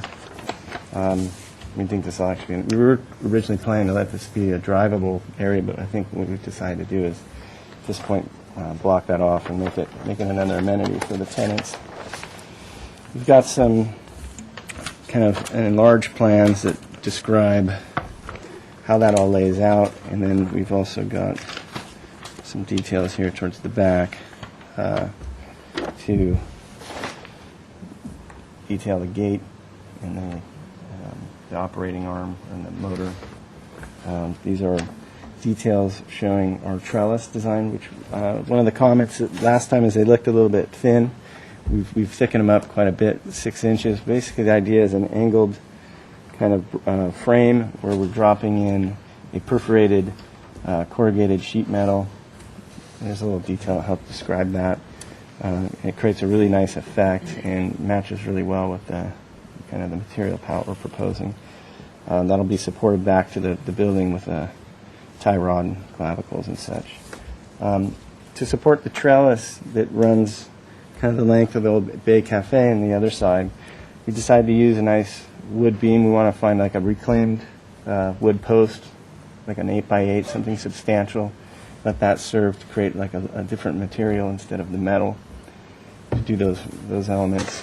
This is a variation of the detail where we have those man doors where we're kind of emulating this detail of the corrugated awnings. And it basically creates the same detail. We're just showing how that attaches to the top of the block wall and gets supported. And then this is a basic gate detail. I think one of the things I want to talk about quickly is the roof of the little canyon. Let's see if I can find that. There was a comment about the barrel tile that was on the edge, and we looked at that and thought we pretty much agreed with everything you had to say about it. It brings another element to the building that doesn't really make sense. So we really like the idea of doing a nice corrugated metal roof using the rusted kind of natural look. May look at maybe integrating some of like irregularity to it so it doesn't look too perfect, but just a basic metal flashing detail, very simple. And we'd be able to carry that onto some of the other buildings on site. And that was kind of the lead-off point for obviously doing these elements with that same material. It makes for a nice, it kind of consolidates the site. And again, remember, we're not really proposing a lot of facade treatments to this building. We really like the nature of the existing building there and don't want to mess with it too much. So I've shown you the fences, the gates. I can answer any questions about that awning. We have a lighting package that we're looking at that matches to kind of some of the lighting that you'd expect to see there. And it actually, we do have some of this kind of lighting already on site. I think that's probably from the Bay Cafe site. If you want to look through that, there's some nice examples of the lighting that we're proposing. And there's some details that you can see where we're providing those off the little doorways into these tower elements. Talked about the photographs, talked about the tile edge. We're working on the elevation to Yananali. There's the bifolding door system. I think when we're ready for final approval, we'll have some detailing on that. But there's been some precedence on State Street where 12 inches of door swing has been allowed into the right-of-way. I don't know if it's even written into the code or if it's just... I haven't been able to find that actual section, but I know it's an acceptable practice, so we may utilize that. And we looked at the depth of those. I think we've got a nice thick wall system there, and as you look on the elevations, you can kind of see what's going on there. I don't know if I want to get too much into that at this point. Gives Chris some time here. We're not going to do an integrated sign package at this point. We're just too far away from that, so appreciate the opportunity to do that, but we won't be doing that at this meeting. And there was another photo of an existing lighting. There was a comment to show existing and proposed lighting. Obviously, that's a pretty nasty-looking light fixture for this project, so we're not proposing that, obviously. It's just what's out there. Chris, do you want to jump in there and do your thing on the landscaping?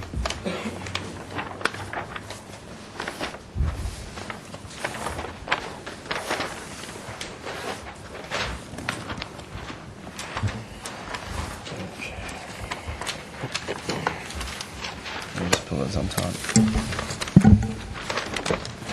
Okay. So the landscape package basically includes many of these pictures, I guess Josh went through on his, but it just kind of shows the view and location of each photo, starting with one. That's what you're looking at, and sort of go all the way around the site. And also on this plan, we've included the existing street trees that are currently in place. We have magnolias along Anacapa, some fairly substantial, good-looking trees, and we've detailed out, the trunk diameter and the canopy and the height of each tree along both streets. So magnolias along Anacapa. We have the firewheel tree or the stenocarpus along Yananali. Two fairly decent ones here you can see in 6 and 7. These are quite a bit smaller, recently planted. But they've taken root, and so they will, in the near future, start to catch up with the canopy. And we have opportunities for additional trees here, especially as we can get another street tree in at the corner of the site there. So that's just our first page. The preliminary landscape plan. The treatments you asked for in terms of, the parkways and such. I've showed where the no parking areas are, the red zones. And in those areas, we can go up to basically 18 inches for our plant material in terms of the height. So we've done that here on the corner and this end, so we can sort of stay low in the middle and build up towards the end and help to sort of green up. And as far as the plant palette goes for these areas, it's almost, some of the plants are similar to what you'd see in the bulb outs, like the status and certain agaves and other low ground covers. And then in between, we're considering the use of, once we get into our stormwater management, of doing a small bioswale in between each set of trees, but without disturbing the roots too much. So we'll be looking at ways to, control the water runoff. Again, additional trees here to sort of screen the interior of the site and to give some level of privacy for this outdoor seating area. Another small tree here to sort of soften that corner.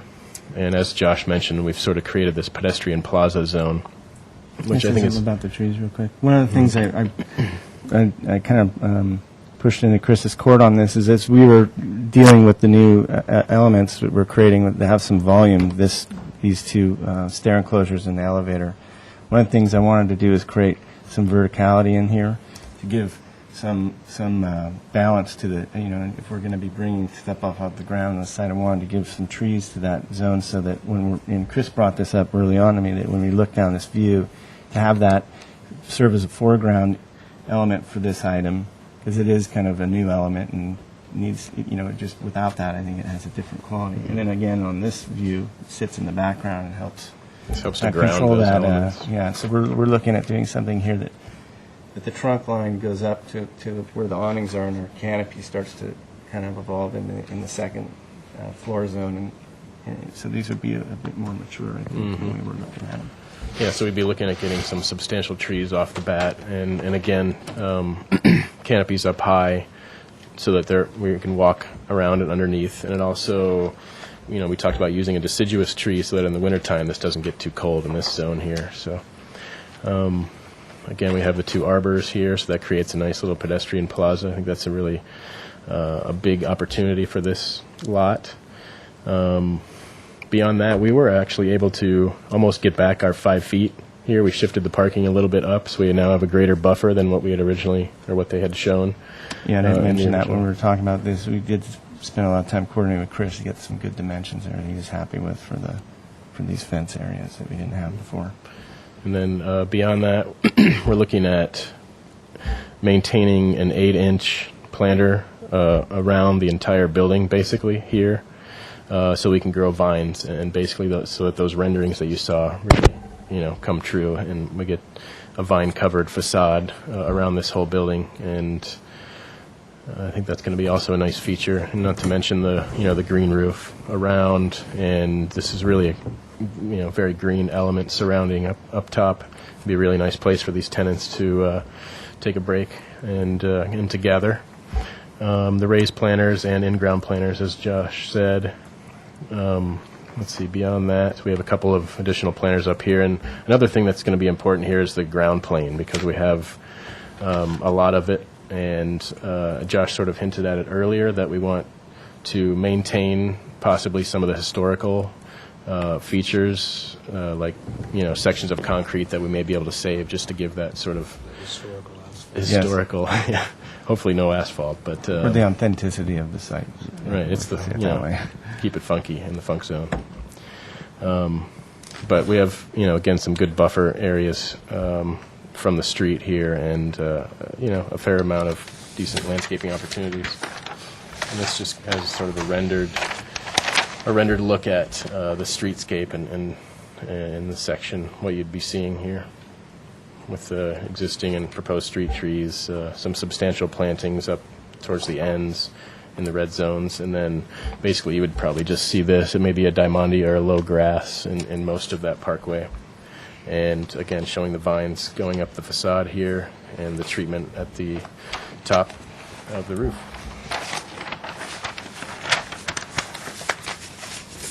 And I think that's it. That's about it for the landscaping. Okay. With that, I will see if there's anyone for public comment. Seeing no one, I'll close public comment. Bring it back to staff. Yes, Chair, I had a question for the applicant. They're requesting a project design approval today. And the question is, do these plans reflect the transportation planning's comments? They had very specific comments on some parking space dimensions. Okay. Yeah, that's pretty well detailed in the set. Okay, and you're showing the 8 bicycle parking spaces. That particular item, we've located a couple areas that we could go over here today. I'd like to see if there's any comment on it. When we added the trellis, we added some locations for that. And then, yeah. Okay, good. And Josh, you said that just before we go into questions, you said that you were going to tackle the color board in a certain way.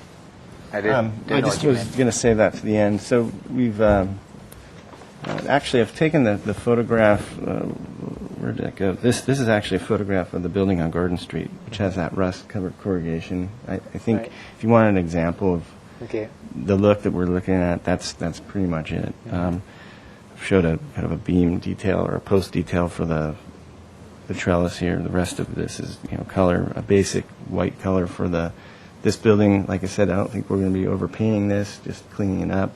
This building, if we can touch it up, I know there's ivy growth on it now, so we may want to look at that. But this is the paint color for that, and then for the trellis or awning elements and trellis elements, we'd like to do like the window and door package with an anodized bronze look, and then I'd like to repeat that color in the heavier details on the trellis and the awnings. Let the rust material do its thing here. These will probably maintain some kind of a steel and probably get painted to match. We probably want to paint those the same color as the thicker element there. And this is an example of a gate that we just pulled, which is similar to ours, just showing kind of the patina on the metal. Okay. And this is an existing element, kind of an indication of the roof. Okay. Deck. Great. Okay, so with that, I'd like to open it up to the board for questions. Keith? Thank you, Mr. Chair. I guess my only question is just, could you walk me through a little bit on your equipment wells? Mm-hmm. Are these ducted units that are blowing air down into the spaces? I believe these would be our cooling elements. So we'll probably have the fans and those elements up in the ceilings of the existing units. So are these just condensers with no ducts going down, right. Just piping? Yeah, Okay, just that cold explains water, it. basically. Got it. Yeah. Okay, thanks. Okay. Paul? Turns a little slow. When transportation was reviewing this, and for all of your parking, did they take into account the occupied roof deck? As long as it's an amenity for the existing occupancies and we're not proposing any intensification or any ulterior uses for it, it doesn't change or trigger parking requirements. So it's basically like you have a tenancy that's, I'm not sure, did that answer your question? It doesn't trigger an increase in parking to have that floor area. Because it's just roof deck. It's not like if we wanted to put something up there that would, like a restaurant, that would obviously trigger it. For seating for a restaurant, you can't do that up there. You can only, it's like creating amenity for these existing the existing uses, which aren't the type of uses that would trigger that. So. And then in the one corner, I think it's at Yananali Street, or at Helena Street, where you had an outdoor eating area. There was a handicap ramp and there was a pedestrian gate. Is there a particular reason why you would like to have two gates versus having one gate to serve both functions? Yeah, actually, I think one of the issues with the funk zone is that there's security issues, and the design is meant to we like the idea of this gate. We like the fact that it matches this, and it's a nice bookend to that design and easy access. We wanted to make sure that we enclosed this so this area didn't become occupiable. I mean, there's this idea of doing a gate just at the top, and then you have a ramp that's behind. It's kind of an off sidewalk element and just creates an area. Could you flip this gate and have the wheelchair people go through this gate and then take their landing up, or do the stairs, since it's only the 12 inches? So one gate serves both Actually, functions. That's actually an interesting thought. I didn't even see that till you brought it up. It's but only so that this becomes a green screen at the corner. no, and there might be an opportunity to share some square footage there and maybe expand this landscape. Because you had a tree here, a large tree at this corner. Yeah, I think we've still maintained that. Yeah, the tree but basically fits in still. Mhm. Yeah, but I think if we did what Paul's saying, we could grab probably an extra foot. It's more like the door is both accessible and able-bodied person versus Right. able-bodied go around the corner. Yeah, and they both have the pronounced entry. No, I totally get what And you're that's saying just there. one. I think that would be something we would be happy to make a change to or take a look at. I think it's a pretty good comment. Thank you. Okay, Gary? Yeah, I like it. I think Good questions. yeah. Well, what I was getting at You can is like it. what I'm concerned with is on the deck is, are you going to be putting any chairs or heaters or umbrellas or something up in this area? Is this going to be an area that's going to be cocktail parties or whatnot is going to be on top of this roof? That's what I'm just trying to figure out, because Furniture police? Or yeah, well, the reason I'm asking that question is if it's going to be that use, I don't know if the screening that you have around it is high enough. So that's my question: is it going to be used for that? I think one of the ways to study, I mean, obviously, I should say obviously, one of the things we've paid some attention to, because we anticipated, that this edge condition and what happens up here and what happens down here are two separate kind of activities, and I think we owe some level of privacy to whoever's up here, what they're doing, and also to create a situation on the street where there's not people looming off the edge of a building. So one of the ways we've explored that is by this setback here. We looked at pushing it back further, which confines it and makes it a little bit harder to see, and then we went out and looked at it and realized, with what we were proposing, it's really hard to get an vantage point from there. It's a pretty tall building. To your question, I guess, I don't know exactly what kind of uses will be proposed. I think, the kind of occupancies that are being talked about here, you'd have to think of like someone with like a landscape architect taking possession of one of these spaces as an office and then using that for the way they would use it, or an artist, or. So, it's quite probable that it would be occupied by patio furniture or so forth. So. Yeah, I think to a certain extent, but we don't really see it becoming like the rooftop of like a popular hotel with a lot of people standing on top of it. It's more of a if you start to look at the amount of tenants spaces we have, and this is obviously a private space for them, there's kind of a limitation on it, and it's not generally open to the public or it's all connected to the different uses, which are really don't have those kind of crowds associated with them. Okay, that's. Thanks, Gary. I just had two questions. The trellis, not the trellis, but the arbor trellis that you have. I just wondered, I see that it's kind of drawn to the height of these kind of little eaves. And what is that height above ground? 8'6". 8'6". Okay. And does it have a vine growing on it or anything like that? Not necessarily. Not that it couldn't, but that wasn't the intention. Actually, along the long face that's in front of the old Babe Cafe building, we have provided for some, but not as intense as what we're showing on the fence. Okay. We want it to come up the columns a bit and provide some character to it. Okay. But you're correct. We were careful to maintain that alignment on the interior. And we also brought that to these elements that face the street, Okay. that same elevation. All right, that's my question. On questions. Okay, I back to the board for comments. Keith. Thank you, Mr. Chairman. Yeah, I think all the refinements you've made have been really positive. I like the vertical circulation elements because it kind of becomes a foil to the long horizontal mass of that existing building. So I think that's a positive thing architecturally. Yeah, I think I have the comfort level now with where the detailing's headed and everything that I think we're ready for preliminary.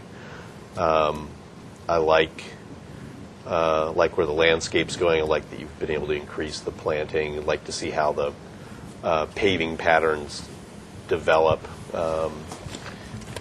over the course of the design, incorporating those existing portions of the existing paving.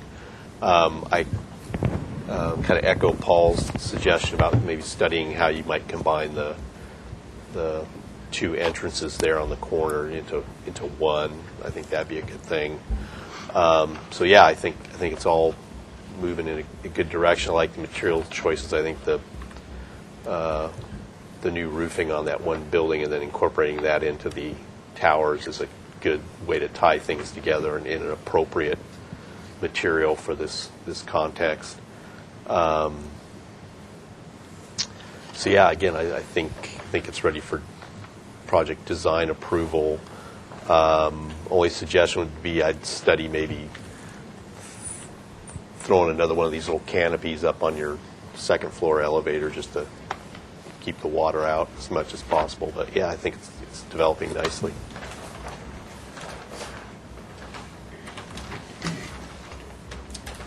Well, I think this is a fabulous project. I like it. It's just great. The one reservation I have is at the rooftop deck, and it's future uses once you get final. And I want staff to sort of definitely. I'm sorry. Like the project, it's a great project. The only comment I have is a reservation on the roof, and that's staff's determination, not ours, because I think what you're doing is fabulous. But they're not going to spend the money and put Trex lumber up there and then just say it's going to be less than 5 people hanging out there and doing suntan and lunches. It's going to be places for wine tasting. It's going to be a gathering place, no different than the way the Ronald Reagan Center, they have a rooftop gallery up there, and they have patio heaters and they have umbrellas, and it gets utilized as a secondary to the main museum that they have. The Canary Hotel is another example where it's designated. I don't have a problem with it, except staff has to understand that this is the direction this project is going. And if they're fine with that, you've got a great project. It's wonderful. Thanks, Paul. Gary? Yeah, I think the project is great. The changes in the roof next door are great. The elevator elements, the new elements that you added, the stair tower and the elevator, break up the building even some more, add some more interest to the building, and it actually is a good addition to it. Keith's suggestion of adding the canopy outside the elevator door will tie it in even more. The green roof is great. The way it's set back, someone's not going to take a glass and throw it down the first story or something like that. And I think that's actually a good purpose. I don't have any problem with the roof deck. I mean, in reality, it probably will be used for wine tasting or something like that, and I think that would be a really good use for it in that area. I mean, I think that would be a wonderful gathering place for people to go.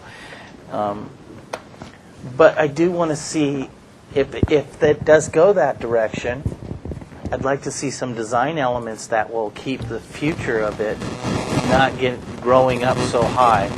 And what I mean by that is a whole bunch of umbrella heaters sitting on top of there and these type of things. And maybe at this point you can design it where there can be some low level radiation heat or something like that, because I really think it's going to be used, and you might as well design it so it will keep the aesthetic that you want it and not looking like a junkyard that's on top of a roof.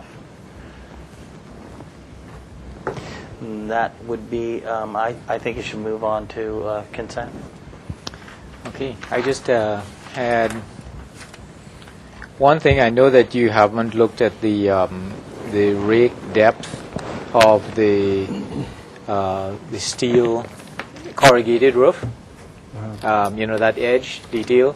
I just ask you to, when you make that detail, just give it some kind of size to it, and not so thin that it just looks like a thin membrane on top. Just give it something, a size that is comparable to the scale of the building, and that's the one thing. I think the arbor is just fine as you have it. I just would like to say that if you do have plants growing up on top of it, that you may want to just be careful about the height of the arbor that you make and not have it too low. In that stuff is going to grow down, and you don't want it to get so low that it starts to separate the volume spaces. You want to have some definition, but you want to make it feel like it's like a kind of nice flow through the whole project, like it's one project, so that if you don't want them too low, then where they feel like it's almost like a doorway that you have to go through to get to the next step. So that's just a suggestion to look at.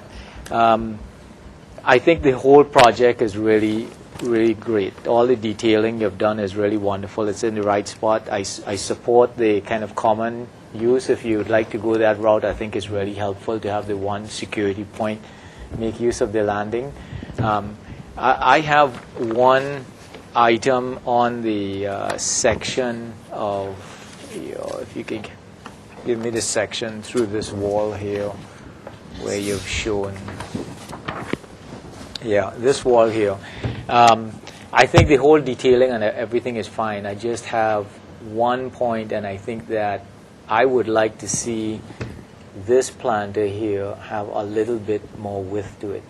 I think this part here is just a little, if I put this guy here, I just think for the size of the building and the ambiance of the streetscape with people up here all the time, I would love you to have the deck and use it as well as you'd like to use it, but I'd like to see that you give a little bit more than this little flatscape of roof. And if that could be 36-inch minimum to 48 inches wide, I think that would be a much better situation. I would not want, I know you'd hear talking and stuff like that up here, but I think at the most, maybe someone across the street can see the people, but people from here shouldn't be too impinged on it. And I think just giving a little bit more to that green pad is going to be a much better solution. Where you turn the corner and reach by the elevator, as you come out, you may have a little turn that you have to make to get onto the big deck because of setting back a little bit. But I think that's a small thing for that to have a nice deck like that. So, okay, that's it. I mean, otherwise, I think you have just a wonderful project. Everything's really nice. I like all the detailing. I like the palette materials. Good. So I'm open to a motion, and this would be for project design. Pretty well heading on to consent. What do you think? Yeah, I'll make that motion, Mr. Chair. So this would be for project design approval with final on consent with the following comments. Study enlarging the width of the perimeter planter at the roof terrace. Study the relationship of the heights of the two arbors. Look at the possibility of combining the two pedestrian entrances at the corner of Helena and Yananali, and look at the possibility of adding a canopy at the second floor elevator entrance. Great. Do you have a second? Yeah, I'll second that. Yeah, under discussion. I have one item. Can you put down a landscape person from HLC or Single Family Design Board should review the plans prior to or after it gets final from Good point. ABR? Yes, let's incorporate that. I don't think those reviewers have purview for an ABR approval, but maybe we can consult with them and give the landscape plan a staff approval. That's something we're going to discuss tomorrow. Have someone who is a landscape architect review, peer review, under the guise of design review, because I don't know cactus plants and watering schedules and that kind of stuff. Would Right. staff support us just presenting it to that person at the city and having them pass along comments for the board to consider? Well, we as have a consent? meeting tomorrow afternoon where we're going to discuss this problem. We know it's a Just problem. let me know how you want to handle it. We'd be happy to. Okay. And under discussion, would the maker and the seconder be comfortable if I ask to make this planter at least 36 inches wide? He just said study it, make. If we could make it at least the planter itself 36 inches Yeah, I wide. think just if I may, it's a modular system. Yeah. So So if I two- could check on that, Yeah. but I think if we can just do two, I think we're good, and I think it actually will exceed that. Okay, that sounds good. Okay, all right. I'm pretty much in favor of that idea. Okay, great. Okay, so all those in favor of the motion, say aye. Aye. Against, motion carries. Thank you, gentlemen. Good to go. Thanks. And actually, he's sharing a space with the corner of the big capital. Okay, and with that, we have, I think, the next item of the evening. 140 South Hope Avenue. La Cumbre Plaza.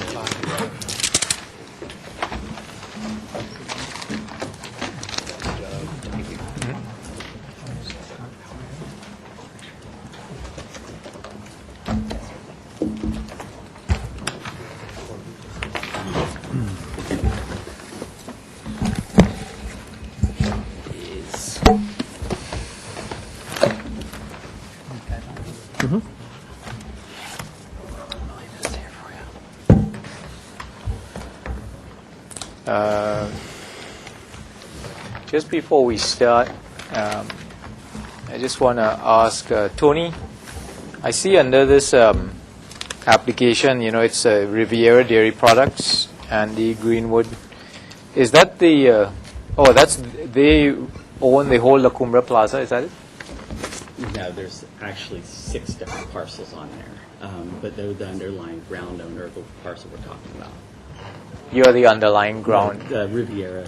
Riviera is okay, so. We're the owner of the buildings, and Okay. we need some funding. Okay, great. Okay. All right. Just state your name and proceed. My name is Ryan Mills with DMA. And Edward Devicente, architect with Devicente Mills. And Trey Lendl, senior manager with Macerich Management Company, the owner of La Cumbre Plaza. And in addition to Trey, we have a group of the development team and design team with us as well. So with that, I'll give a brief history. I think we were all here together in about 2007 when we last created and reviewed the La Cumbre design criteria. And since that time, there's been approximately, we said 9 or 10 tenant improvements, which encompassed about 50%, I'd say, of the mall has been transformed. A lot of those tenants were fairly large ones, which allowed us to accomplish that much. And so as part of that team, Ed and I, we've participated both in the guidelines with Trey and his team, as well as many of the tenant improvements along the way. So we've gotten a lot of feedback and a lot of learning experiences along the way. And so we're here tonight early to get some initial feedback. It's not so much graphic at this time, but as coming early conceptually to kind of take the temperature and tell you and share with you where we'd like to go, to take what we've learned and make a more successful tenant criteria kind of under the new economic conditions, just so it's successful for everyone. And I'll let Trey start. Yeah, as Ryan said, the criteria was adopted in late 2007. And as we all know, since then, there's been the economic climate has changed significantly since this time. And the scope that is currently required for the criteria has proven to be prohibitive in our ongoing leasing efforts at the center. Specifically, the costs associated with an exterior remodel per the criteria cannot be justified by the current market rents that we can get. This results in one of two things. One, either space remains vacant, or two, tenants performing interior-only remodels. And a recent example of that is Pottery Barn, where upon renewal, they chose not to touch the exterior and just do an interior-only remodel. As a result, the center continues to look in a state of transition and incomplete at this time.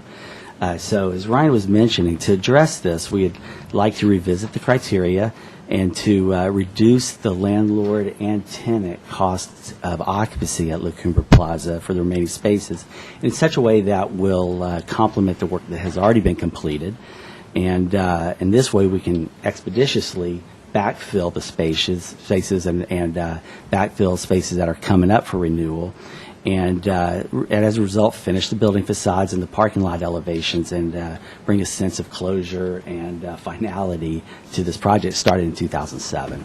And so with that little background, Ryan was going to go through some of the general ideas that we're looking at. Yeah, I mean, just to restate, so our goals as a team is a tenant-friendly environment and really be to allow these transitions to happen. Like Trey mentioned, Pottery Barn, there's several circumstances where we're dealing with that, where we may be looking at years down the road of standstill, and we just feel as a team there's a balance to be had where we can get successful architecture in there, but make them all successful as well, which I think is just really important overall right now.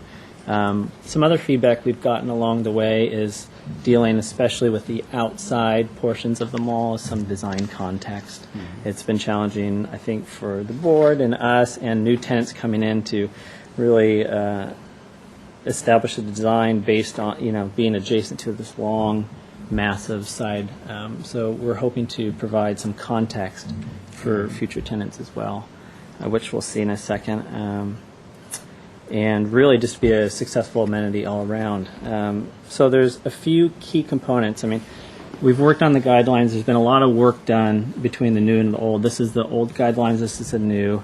Without kind of filtering through each page, there's just really three key components that are significantly different or notable. So the first is the exterior, so all the parking lot elevations. Essentially, we're proposing the same. So it's going to remain in the Spanish vernacular, that language. We're proposing to create variation with color and details. But in this instant, we just are hoping to create a template. So actually propose the whole front or the whole side to the board to gain some sort of approval or nod, so the tenants don't have to recreate and come up with that and go through that whole process individually each time. So we're hoping to create some fluency there. The second significant part is in the blue grid. Previously, we established at corner points or in the nodes or the plazas, we proposed, or the old guidelines proposed, to generate much larger massing, sort of a presence at the corner. And that was probably most notable, the feedback we got with, what were some of the tenants? The guest services, BCBG, not Eves, Louis Vuitton. Louis Vuitton. Those now are completely cost prohibitive. We found once we dug in with the first few, the buildings, just it's a fairly old and fragile diaphragm of a building, and it just the cost just skyrocketed to accomplish that part of the guideline. The good news is, as several of those kind of keynote tenants came in, we've accomplished quite a few. So there's maybe a half a dozen towers established or corner massings established. So what we're asking now is to remove that design guideline and to allow, there's still the ability for tenants to or the design team to vary parapets and such, but just to relax that the larger corner massing in big tower forms. So that's number 2. 3. This shows sort of all the work that's been performed to date, and there'll be 2 parts with the canopies. The team is asking for, in a couple select locations where you can see in green, where the canopy has yet to be touched. This is that large Pottery Barn tenant building, amongst others, and then as well as building E here behind Marmalade. The canopy is really untouched there, so we would like to propose some studies to you to see if we can't keep that and address it in a successful manner. So that's the 3rd part. And now where the canopies are in transition, all the other buildings, the work has been done, so it's sort of in transition. We'd like to address those and show you some design solutions and how we might resolve those. And that will mean different things for each building. So it'll be a building by building basis. We'll have to come in front of you and show you some design resolution. And there's a few graphics here that kind of explain these last few items I mentioned. So, for example, these are diagrammatic, just sort of ideas of how we might. Of course, we'll come back with more specifics. But so, for example, this is the coach corner, currently vacant, and this building maintains the entire canopy at this point. Here's the existing condition. Here's the view down there. So we'd come back and work with you to see how we might refine that, dress it up, add detail, color, plaster, some design elements to make it successful, matching the Spanish vernacular as best we can in this context, and come up with a solution that works, allowing tenants in the meantime, as we transition through this, to come in, do their new storefronts, and allow tenants to come in and liven these buildings back up. So this is where the canopy would remain.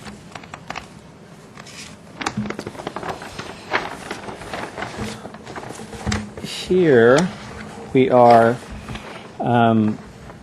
This is the Pac Sun corner. I don't have next to Williams-Sonoma William- here, which did a substantial remodel going. So here's a case where it's in transition. Half of the main building is completed. Williams-Sonoma is a pretty big TI, and so how can we deal with it where there's still substantial amount of canopy?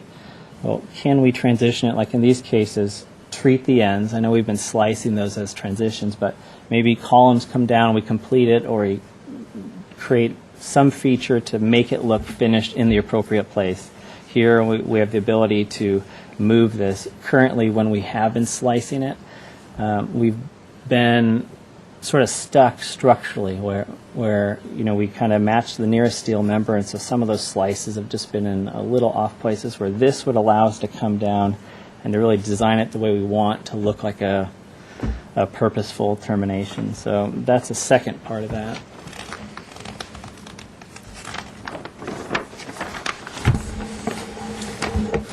Again, not concentrating on any details here. Here's an example of parking lot elevation. This is the existing guest services that was completed a couple years ago. So the idea would be to come before you and complete a facade design, which we could all work towards, whether at once or on a tenant basis, just depending on how that works. We don't know yet. But to propose some sort of variation, but to complete the whole side. And things we look at are, things that we thought have been more successful are some of these second-story elements, the faux windows when we build out, and then additionally, we'd like to see more landscape elements.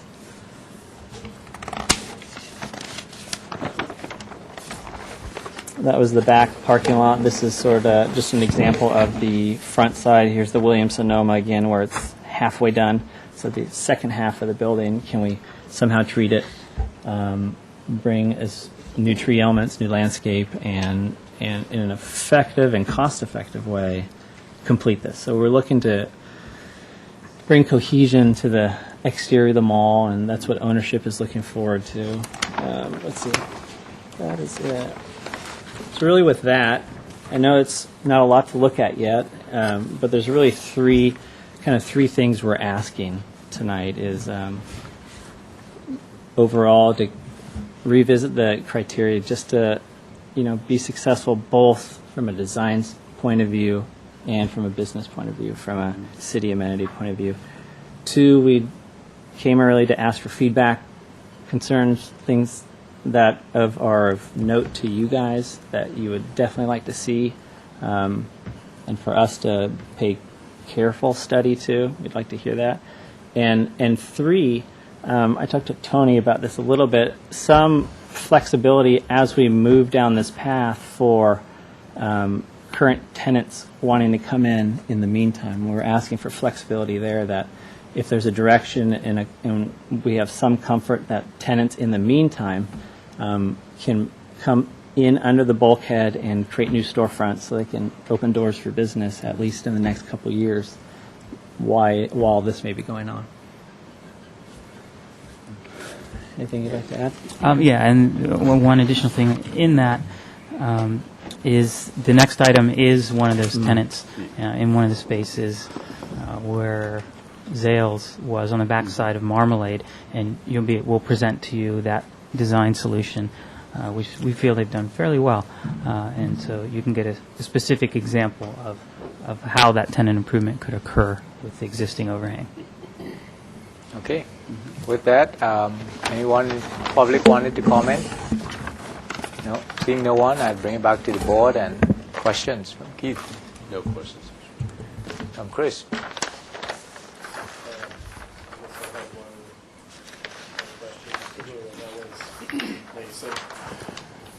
I guess the question is, who decides when you do a certain section? I mean, you said it may be triggered by a tenant, but you said you're trying to get, like when you took the example of, half of is Williams-Sonoma and the other half you want to work towards that in the future. Who makes that decision? When does that happen? Right now, it's with the tenant. Is when we re-tenant a space, that's when it's done, or even a renewal of an existing tenant. That's And when you promote them to do it, or you require that they? Well, we Encourage, ask them to encourage them to. And a specific example, like I mentioned right now, is where Pottery Barn just refused to.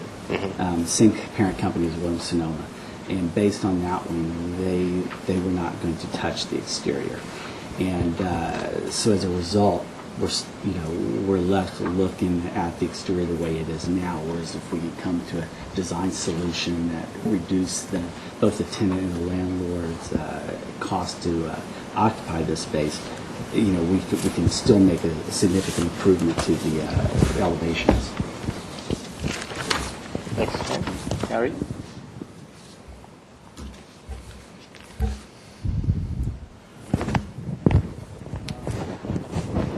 So, if we do go through this exercise of repurposing your requirements, what security do we have, or why should we go through this exercise if perhaps that you're not going to adhere to them as it kind of was in the past? We've kind of said, well, this is a corner and it's supposed to be in Spanish style, and the next thing you know, Tiffany's is built and it's not in that style. So here it is, we're at the plate again, and we're starting at a new design program for La Cumbre Plaza, and I'm not sure if I want to go through all the effort. That's what I kind of feel like. We're starting over again. Do you mind if I address that? Yeah, shortly, briefly. Okay. Well, I think a reason why, and the ownership obviously has reasons, but we do as well as a design team, is, like any neighborhood or street, when things sit vacant, that's always, or one window is broken, that's the beginning of blight. So considering the times, we'd like to do, Macerich would like to do anything possible to achieve success. Is it exactly what we all dreamed of 5 years ago? Maybe not.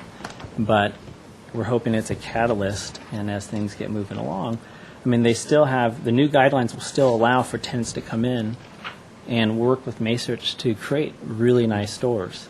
And as far as past projects, I could be wrong, Gary, but for example, Tiffany's, that actually is per guidelines. The interior is part of the criteria. The Spanish was the outside, the inside wasn't. And we found, I can't think of a time where we were able to veer from the guidelines. I mean, I could be wrong, but I don't believe that's so. And we'd still, like last time, we'd still, both for the bigger improvements and each tenant, we'd still have to come before you and gain approval. Yeah, absolutely. So in this program that you're proposing, is Matrix going to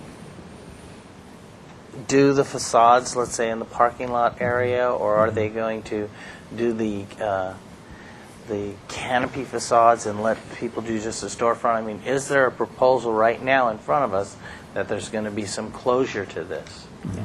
Yeah, I would say that this is real early, and still the decisions to be made whether the landlord goes in and does all the building facades and the parking lot elevations so that tenants, when they come in, just have to do their storefront, deal with the storefront. I'd say that's optimal. It's ultimately going to depend upon the scope of the criteria. And if we can come to some resolution and agreement on what the requirement or what the criteria is going to require, that would be a possibility to be able to do the canopy facades and the parking lot elevations and reduce the requirements on the tenants when they come before you, that they only have to deal with their storefront. So when you say it's a possibility, is that going to be an option? Because really, I think that we would like to see something that's complete, and if we're going to work on something, would be nice to work on something that's going to have a complete project, and that something that can move in. And we just look at storefronts, which would be easy to do on the board, to just do the storefronts rather than above the canopy line. So I guess one thing that I would say, that if we are going to go through this guidelines, I'd like to have something a little bit more concrete in it that says that Matrix is proposing to take, I saw elevation in here, something about a tenant line on an elevation height. And something like that pointing to us that says, okay, here's a tenant line, it's at 16 feet or something like that, and the mall is responsible for something above and beyond that, and that's going to be done in a project with the mall, that we can look at something and it would be complete. I don't know, these are kind of comments and questions at the same time. So. Okay, so I finished, Gary? Yeah. So I had questions. At first your statement is you're asking for a relaxation of the present design guidelines to a lesser level of a design, yet you don't have a proposal. And in other words, if you had a design proposal, it has to be very thorough. It has to be as thorough as this one, where it talks about nodes and entrances and finishes and all these commonality, lighting and landscaping and everything. And it has to be at that level, right? I don't think this board is ever going to consider a design change in guidelines unless it was as thoroughly done as the last one. That's the number one. The number two is the concept of, this is not comments now, I'm kind of giving you questions because I need you to answer back to me, to give me information before I can make my comments. And that's kind of why I'm kind of talking this way, because the presentation is just questions. You're asking, can we do this? But it's not really information. It's, the packet here is a lot of planting in front of some straight buildings and what we existing have now. So it's not really a proposal per se, right? So I'm just telling you the reflection that I get from it. The other is that you're coming up with a whole new concept where instead of the individualization of the stores, you're looking for more of a harmonious under one roof kind of thing, right? And you talked about the exterior, coming up with maybe a proposal for the whole exterior. Well, these are two ideas that, first, the one on the inside where you're using the overhang and you're going away from the old design concept is very at odds with the existing one, and it's so at odds with the existing one that you have to have an overall view of how this thing is going to pan out in the long run, right? And that's what you would have to convey to us to convince us that that direction is just as good as the other one, right? If you came with an exterior that you were going to do all the exteriors for everyone, you'd have to make a proposal and see how that can fly. Well, okay, that's the reality of that situation. Now, when I look back at what the existing guidelines is, I see I would not be inclined to go and change the present guidelines and then have you present a scheme to me. I would prefer for you to, we would keep the design guidelines and then you make your proposal on how you can address it given the economics that you have or whatever, or the best that you can interpret that. Because I don't see relaxing the guidelines as a direction right off the bat that this board would like to entertain. That's the very first thing. And that's the first thing. And I think that you really have to come with an overall concept. It's not that we're open to a change of the way you would see developing the mall, but you have to come with us with something substantial for us to go to. I don't think we're just going to say, okay, let's look at something. I think what the cost that you guys, and you haven't conveyed it to us because you don't want to see it, but I think the cost of everybody having to remodel anything today is that due to the codes that we have and the old structure that you have left in that building, no matter what you do to it, it's going to cost a lot. And that's the things that you guys are running up against, is that the fact that you just have to touch the exterior at all and it can't take any additional load is a huge burden. The shell of the building that you have there is a very light shell. We have seen in some of the remodels that you had problems with shear walls and the amount of glass and everything like that. That's a fact that's going to remain. That's always going to be there, and that's always going to be a cost to somebody trying to do the exterior. So to take that as a portion of your logic to say that we should lessen the guidelines because these are costs that have to be borne by every tenant because of code or whatever it is not really putting the weight of your conversation in the right place for us. You know, it's not. This is something everyone has to be. Even if it was when you say go to a lower, to use the shell that you have and not spend money on that shell, it will have to be back to another shell again. You know what I'm saying? And even then you're going to have costs because the code between now and when that was built is so different that you're going to have those costs. And are your tenant going to want to do that too? It's still going to be higher. So to say that all of that was due to design elements, you know, it's hard for me to sit here and accept that that's the guide, that's the way. So I'm having a hard time accepting you straight out saying that we want to revise the guidelines downward. I'm more inclined to say, you know, this is the economics that we have presented in the country right now. We've had it for many, many years. You know, it looks like it's prolonged. I'd like to see you make proposals based on that guidelines and see how best can we manage to get these tenants in, you know, and still keep to the spirit of the guidelines. I mean, I think that that's more of a direction that I would like to go in, or I would like to see you guys come in.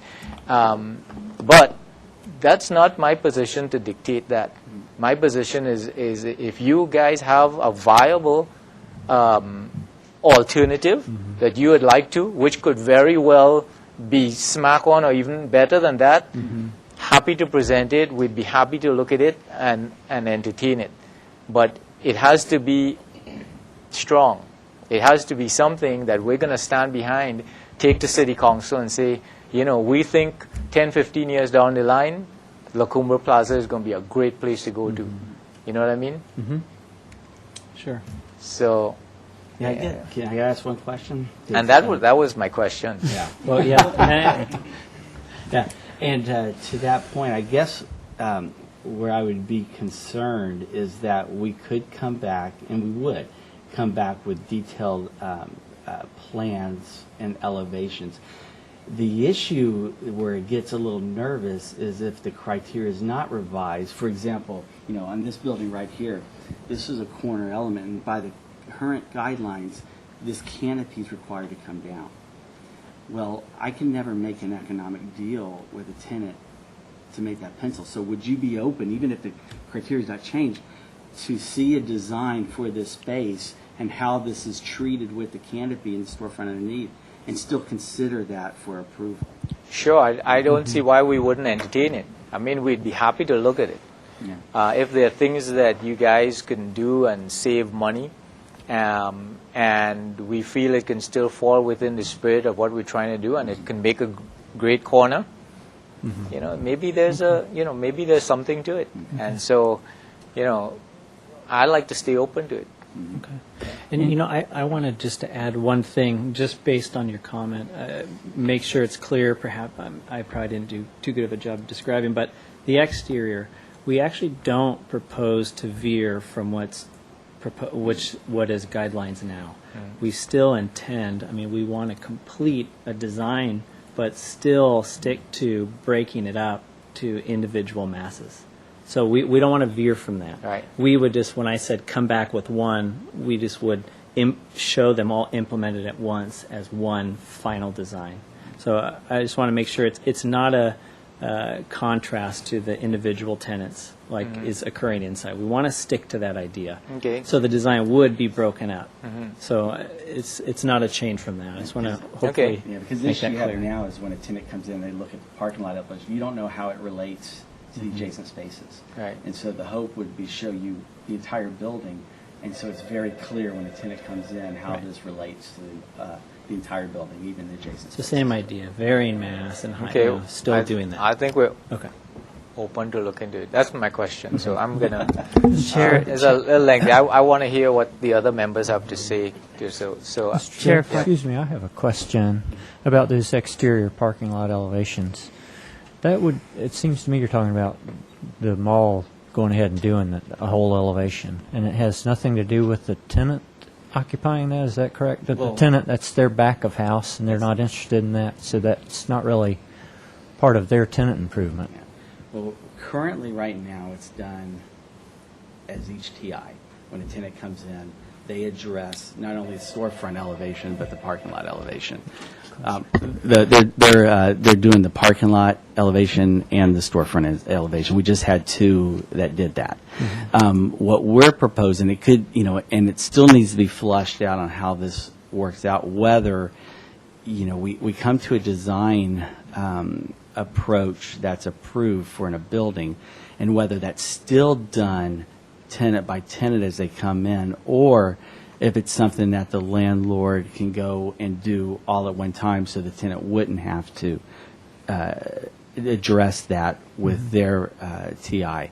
That still has to be flushed out and figure out whether it's done all at once or on a tenant-by-tenant So space. that's still a decision That's that you still have a not decision. yet Yeah, made. and really what that's going to come down to is, the scope of the design, the final design, the cost of it, and if it makes more sense to do it all at once. Okay. 'Cause it seems if that's not related to tenant improvements, that could be a project you could bring here, just to do these exterior facades as a project for the ABR, and then that doesn't need to be in the tenant criteria Right. because it's not. Because it'd be done. Right. Chair, if I may clarify a couple of points. Yeah, I just want to, sorry, just for a second.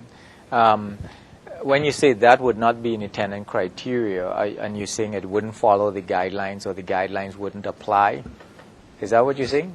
Well, the exterior elevation, in that case, I'm assuming would just be part of the common area of the mall. It wouldn't be tenant-specific. It would just be like Yeah, but parking it would lot. still go under the design guidelines of the whole La Cumbre Mall.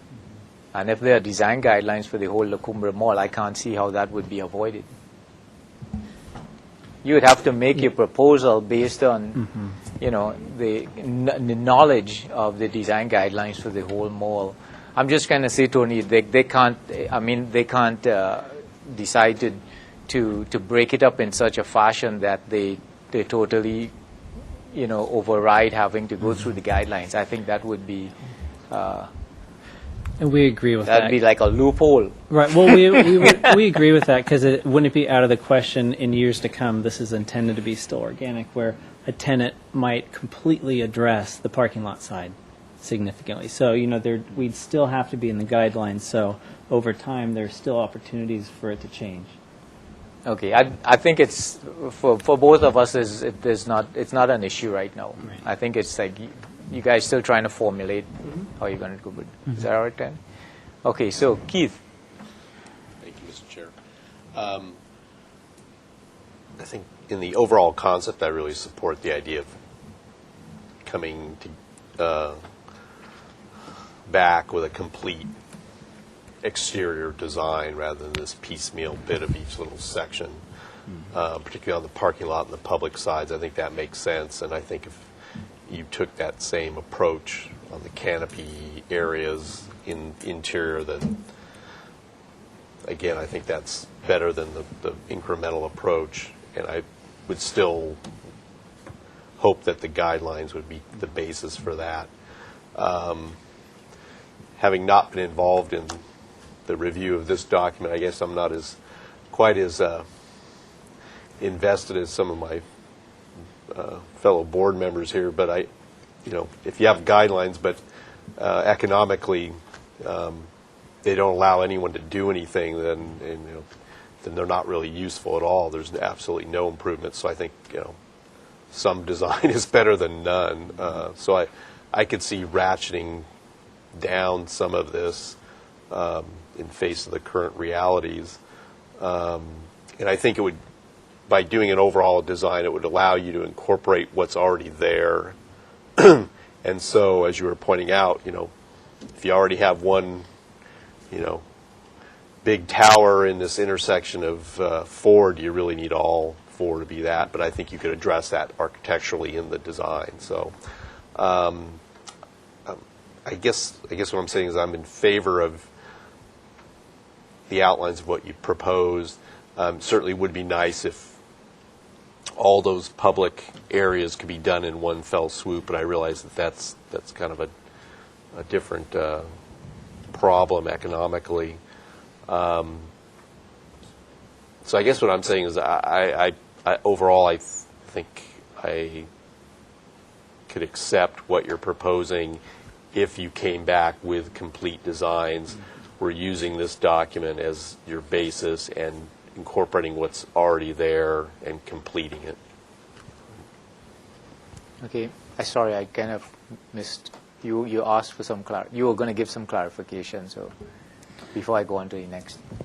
Yeah, thank you, Chair. Yeah. And we're really here as a result of the last 4 years and what we've learned along the way. And where we've gotten to is, and I wanted to clarify a couple of things, is as Pottery Barn, which scared us, quite frankly, is this how we're going to deal with tenants as we move ahead? Tenants have a few options right now. An interior only, which makes no exterior changes, and they go straight to the building department, but deals with all of in this case, it would most likely be just non-structural. So really MEP and finishes and accessibility. Or currently they work towards the guideline and address the interior portions, the exterior portions, which have proven just economically unfeasible right now. What we're proposing is something in between. And it could be, as you'll see in the next project presentation, working with the existing bulkhead and not proposing anything to the shell as a shell improvement, which is what previous tenants did before the guidelines. For example, Lucy, Lane Bryant, Janie and Jack, Claire's, Coach, J. Crew, those were all done in the last 5 years, which worked to the existing bulkhead. So that would be one step above interior only, which wouldn't require structural modification. There'd be non-structural exterior changes, which we present to the board, as you'll see. And so there is ability, even in the current, if there's a relaxation of the guidelines, for tenants to go in and make some improvements and move in. The next would be a step forward with a shell improvement that we're proposing to you as the new guideline, and that could be done in collaboration with the tenant or as a separate landlord-driven package. And so those are the two additional mechanisms we'd like to present forward, because we're kind of left this all-or-nothing approach, and it's created a real challenge for the center. Just wanted to clarify that. All right. So, back comments, Chris. Well, I don't really have much to add. I think I'm sort of on Keith's team with this. I think if you could do facade improvements throughout, obviously you create a unified space. And it sounds like you're still working through it. Now, I'm kind of trying to understand, are you basically wanting to throw out the old requirements or just make modifications, basically, to simplify the process? And okay. So I don't really have any additional comments beyond that, but I would like to see sort of a unified approach to the entire facade treatment. All right. Gary?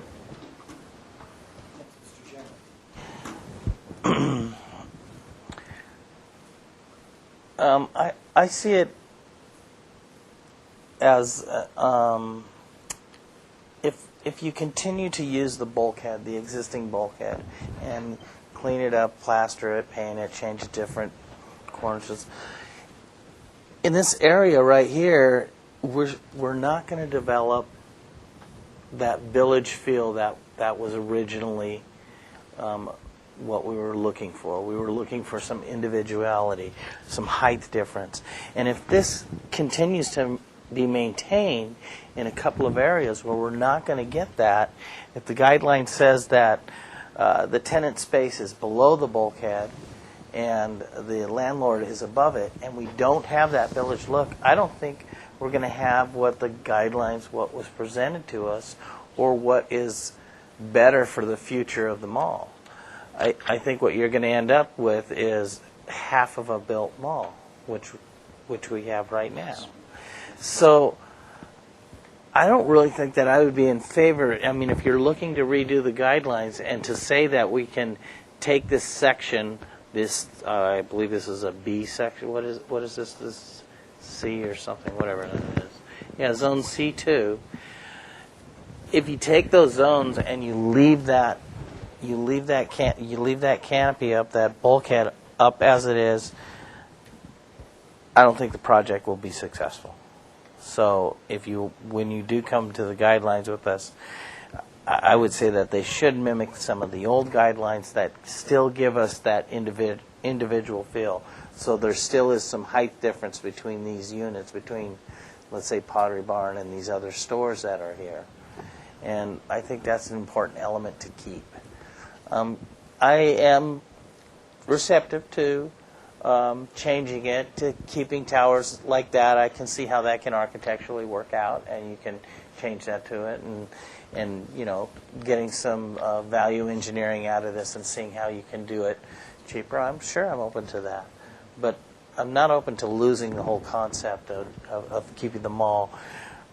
I was truly disappointed in some of the areas where it was the bulkhead was cut off and left open, and you had this new building, and you walk in the mall, and there's an open bulkhead on one side. And said, well, that's their problem. That's the other tenants. And those were some things that I thought was really wrong with it. So, I don't know. I guess we'll just wait and see what happens to your next proposal. Yeah, and my comments is that I think I understand where you guys are coming from. I understand what you need to do to try and find better ways to make this work, to make the whole thing work. And my thinking is that you probably look at the design things and you say, we could do this and this only if the design guidelines wasn't so rigid here, or it wasn't so rigid here. Right, so there's specific areas where you see the reality of your structure, and you see that if there was a different interpretation here, or if they allowed us to do this, we could probably create something here that could still fall within the area. And my feeling is that's the approach that I would prefer to see, is that you say, okay, this is the guidelines, it really set out a strong roadmap for us to use. We have these kind of realities today, but when we analyze the building, there are things that we would like to do that may need you to consider a different or an approach that is probably not covered in the guidelines that could work. And then we would like to see those proposals, like, this corner, it isn't strictly to what the guidelines say, but maybe there's things that you can do that use that structure that you can make this thing fall into the area. It's like sometimes when I walk through that mall, in one sense, there are areas where you only have, everybody has their own storefront, just like it's laid out, and they all have their different fronts, but there's no kind of overriding canopy. And in a sense, I kind of feel like it loses something there too, that you don't have that option of having an arcade, say, where you can have these separate units under an arcade. So you might be able to take one half a block or something and make something that fits within the guidelines, but it's just done slightly different concept, but, by using the things that you have. And that, to me, is the direction that you should go in, and present those things to us, and then let us kind of put a quality to that with the guideline in mind. Things that we don't want to lose is control over tenants coming in and putting up their own air conditioning, and it clashes with this thing, and we can't avoid that because we, approve this, all those kind of things, and we don't want the place to stay old, and, anyway, I don't want to belabor it, but I'm just trying to give you an approach, and you can tell that there are options that you can take on which way you want to move this forward. But, we're pretty open to whatever proposals you come up with. We do have a defensive line that we have right now that, is like defend until somebody tells us it's better, and that's kind of where we are. Yeah. Right? Thank you. Okay, thanks. So this would be, continued indefinitely back to full board for other conceptual items or something like that. And do we have to make a motion, Tony? Okay, so I'm open to a motion somewhere along those lines. So Keith, you want to try for me? You. I'll take a shot. So this will be indefinite continuance back to full board. The applicant is encouraged to come back with a complete design proposal for all the exterior facades of the mall. And in so doing, presenting where that design would deviate from the letter of the existing guidelines. And a second? Do I have a second? Second by Chris. And I just under comments, we just want to leave that, as you could understand, we're leaving that open to you to present in any which way you want, whether it's whole or in little blocks or a section, that however you want, we want to give you the option to present it that way. And then as we get into that, we may have directions for you after that. Is that all right, Chris? Keith? Okay, so all those in favor of the motion, please say aye. Aye. Against, motion carries. Thanks. Chris did. Yeah. Hey, Tony, those comments, do you need to hang on to any of this that we brought today? So on the fifth item of the evening, oh man, we got to get going here. An hour behind. So 3825 State Street.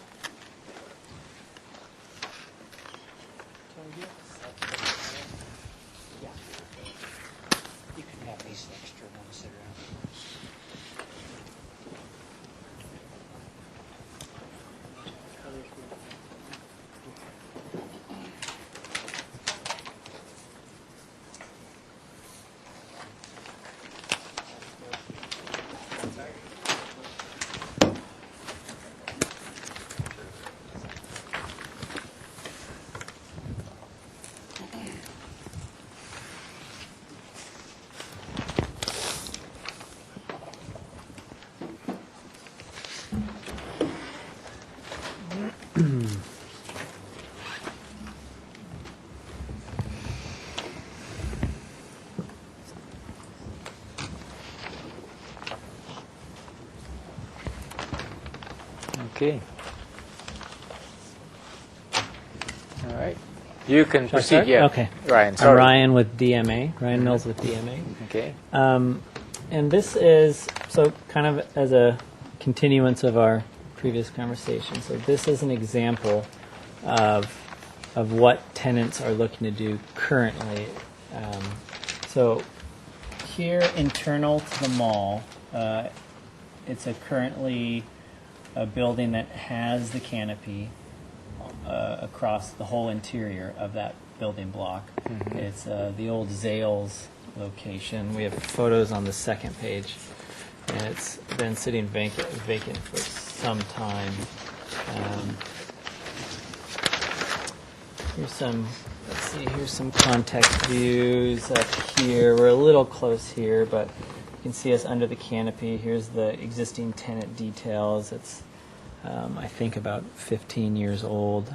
Some stone elements and some, not sure what we want to call the rest of the elements. And then here's context looking up and down the mall as well. Here's the existing arcade in that space. And then along the way, as Ed mentioned earlier, in this building, it's nearly completed with these under bulkhead TIs. So this is really the last location that is a leftover in this building specifically. Let's see. So floor plan, currently on the exterior, let's see, let me orient myself. There's a abandoned little ATM cubby here that they're proposing to infill, kind of clean up this elevation. And this is the parking lot side. And then so this is a corner element. It has a couple of jogs. So we have basically two front elevations.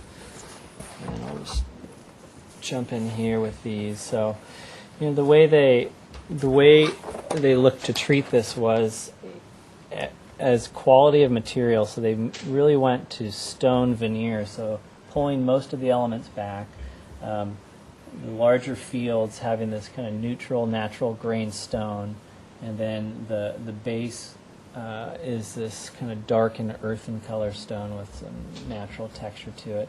And then as far as coloring, the paint swatches around the existing storefronts, which they're proposing everything to remain for the storefronts, is painting the trim elements, this khaki color tan, while removing the pediment and some of the additional details. Obviously we'll pull this eventually, but for context we wanted to show the signage that they'll be proposing.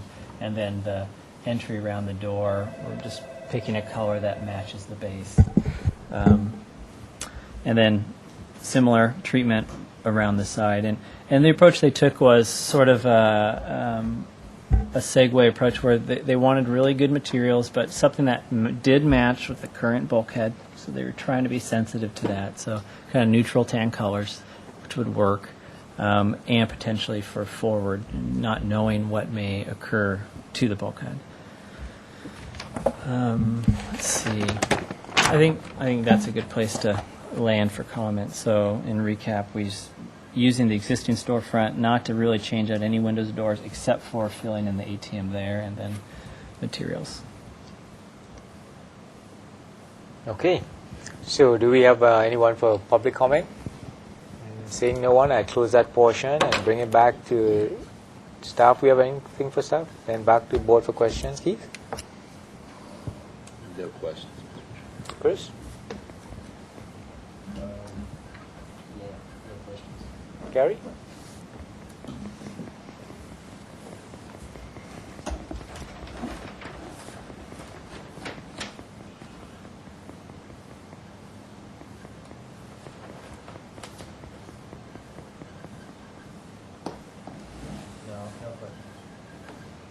Okay, I only had one question. I see that's the setback here.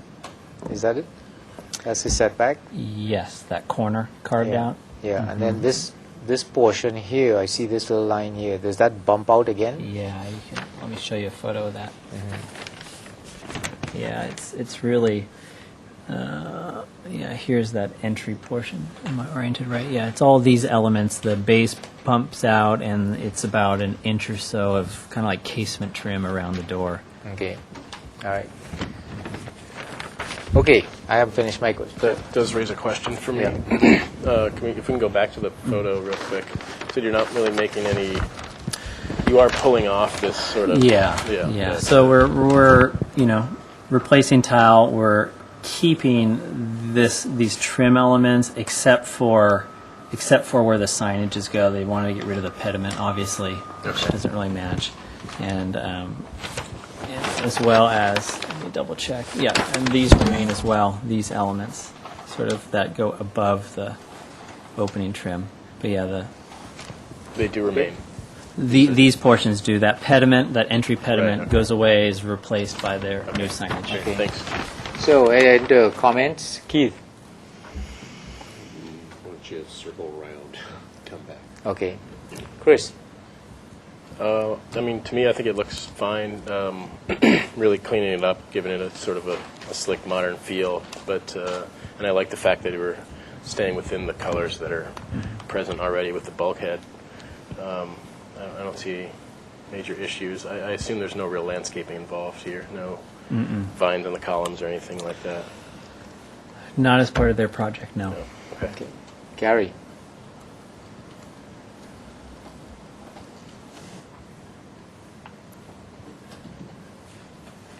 You want to wait? Well, I'll make a comment right now. As I see it, we're doing a storefront facade on this, and not doing what you're doing right now is you're doing what you just asked if you could do, and you're doing Correct. storefront only, and not doing the arcade facade or a facade around there. And as it stands today, we don't have a program that says that we can do that. So I don't know where to go, where to turn on this right now. Our guidelines, or the guidelines that you gave us, say that this is not the right project that you're doing. And right now, I'm just kind of on the fence of what to say.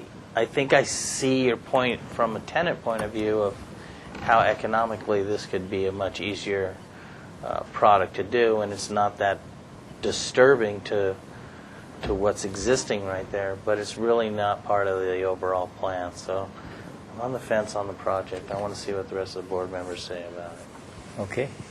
All right. You want me to speak with? So, okay. Like Gary, I see where you're coming with this, from the tenant's point of view. If I put this in the context of what you presented to us prior,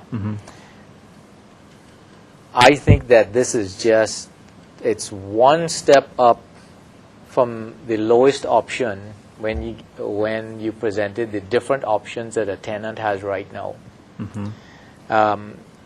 Because what you're saying is that, we're stuck with this thing, and if you have to touch it, that costs us a lot of problems, and it costs a lot of cost, et cetera, et cetera.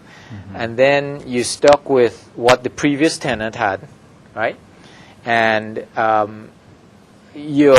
for us, it's a real problematic, because what you're saying is, we really want to keep this because it's going to cause us a lot of problems. But yet, your design approach to it is not to have a storefront that would be in harmony with what's there now, but it's actually to use just what's there no matter what. We're going to use what's there already, and just fix it up and stuff like that. And there is this, one facade that's at odds with the other facade that's coming out. So to me, it's like, let's just shoot low and see how high they're going to make us raise the bar. And it's a little bit, I'm really kind of taken aback that you would take that approach, because if you're coming to say that we want to look at this redesign over, and we want to make a case for a design of the mall where each of these units can work within this overall concept of the overhangs and everything, then this is not the way to go. Because this whole thing, I mean, look, you have this with a central axis. It has no kind of relationship to the line of the wall, you know, in back. There's no harmony. There's no symmetry. There's no the fact that this pops out again when you have all of these things going on, and it's not to say, well, let's show them what we can do by keeping this thing, you know. Let's show them how good we can make this thing. Let's, you know, it's not doing that. And to me, that's a real weakness. I mean, it's like, I can't see how I could even entertain it. I mean, I think that the colors are good. Everything is clean. You've cleaned up everything that's there. I have to say, okay, you've done a good job with that. The signage, you know, all of that is nice. But as a general approach to making this concept work within the mall, I can't see how it's going to work. You know, one is at odds with the other, and you have to have this global design feel of how you're going to make this whole thing work in the mall. And that's what I would like to see. You know, I would like to see that if they want to spend less on that part down there, then let's make this thing work as a whole. But it's not. It's like, I can't get there. I'm having a hard time trying to even verbally give you encouragement in this direction. You know. Can I say one thing briefly, Mr. Chair? And that's if we try to basically do the bulkhead the same throughout, we're always going to run into this problem of, you know, putting something new underneath that and it not matching up with what the overall look is. So I don't know. Well, I don't necessarily think that, because here's what I'm thinking. I mean, I go to if you take I'm gonna throw out things that you may or may not know. I go to other countries, and I go to places like Switzerland and Bern, where they have these towns where they have all these archways, you know, and all the stores are down in the archways. And, you know, it works because the town has this, it's a character, right, that's kind of built. So if you guys were going to use... Right. So, you know, if you have the aesthetic that you're going to bring this mall into this character in this particular area of the mall, then there's a strong design that you're basing this thing on. And then all these units will fall into that, and you'll try not to jar yourself, so that at least when you look through each archway, you're going to see the maximum. You're going to see the things you want them to see, instead of too much busy stuff going on. Right. Then you have something to hold on to as a design base. You know what I mean? But here it's like, hey, I don't even want to see it. I don't want to see it. You know, it's weak, and I don't know, Keith. Before I put 2 feet in my mouth, you know, let Keith talk. Yeah. I think I kind of echo Chris's comments just now. I mean, you know, just the relationship of all the different pieces with the framework that's in front of it is just, from a design standpoint, it's just not harmonious. And, you know, I think that the materials and colors are definitely clean and an improvement. But, yeah, the disjunct between the two sets of design elements is just kind of, it's just not working. And it doesn't seem like seems like there could be ways to kind of mitigate that, and just even things like, you know, having the door more in a central location relationship to this opening, those kind of things. So I guess I'm kind of torn on this approach. Can I give a little feedback?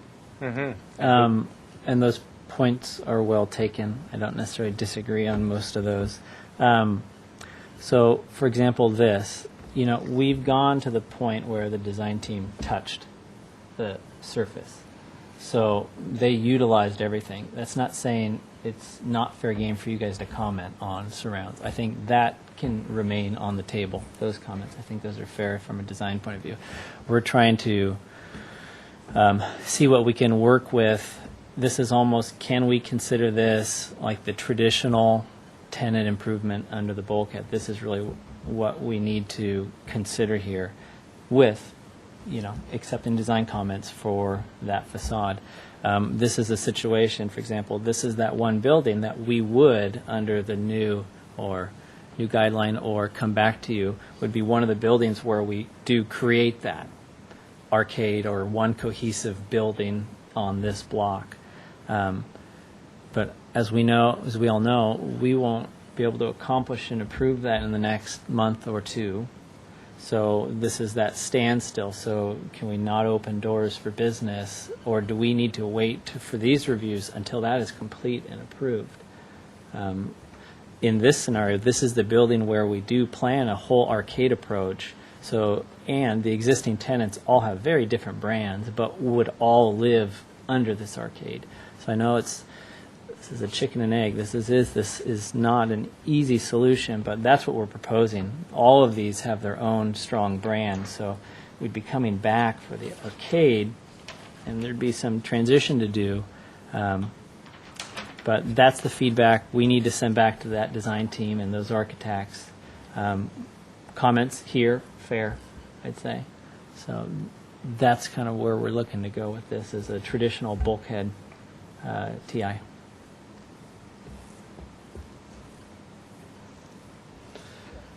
Okay. I guess I have from the applicant's point of view, if we require that they center the door over here, for instance, and make all these other structural improvements, then what do we basically potentially scare away a tenant that could get into that space? And at one point, this door was approved in this location, and all these windows were as well.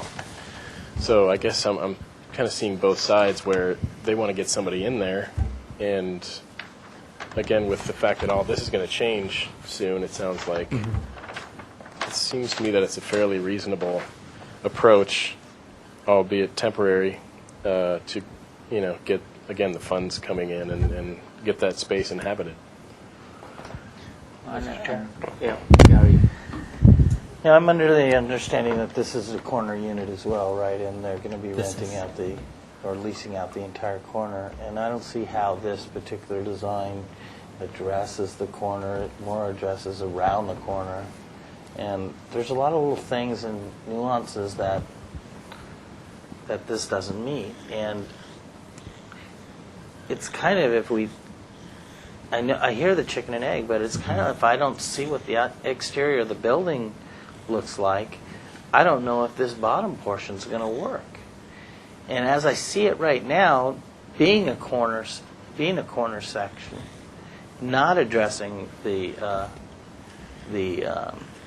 corner, I don't see it as very approvable.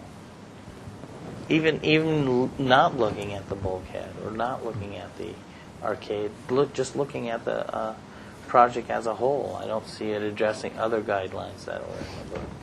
Okay. Thanks, Gary. Let me ask Tony a little bit. Tony, I don't know if you know this at all, and you may not be able to help me at this time, but there's there's some work that a tenant can do to the existing facade before triggering our review? Well, your purview is for any exterior alteration that requires a building permit. Oh, so that's even painting? Even painting. Right. Building color. Well, building color is an example of something Yeah. that doesn't even need a building permit that needs your approval. Yeah. Boy. I'd like to find a way for you to get a tenant in there so that you could do the time, but to do it, but I don't have the means.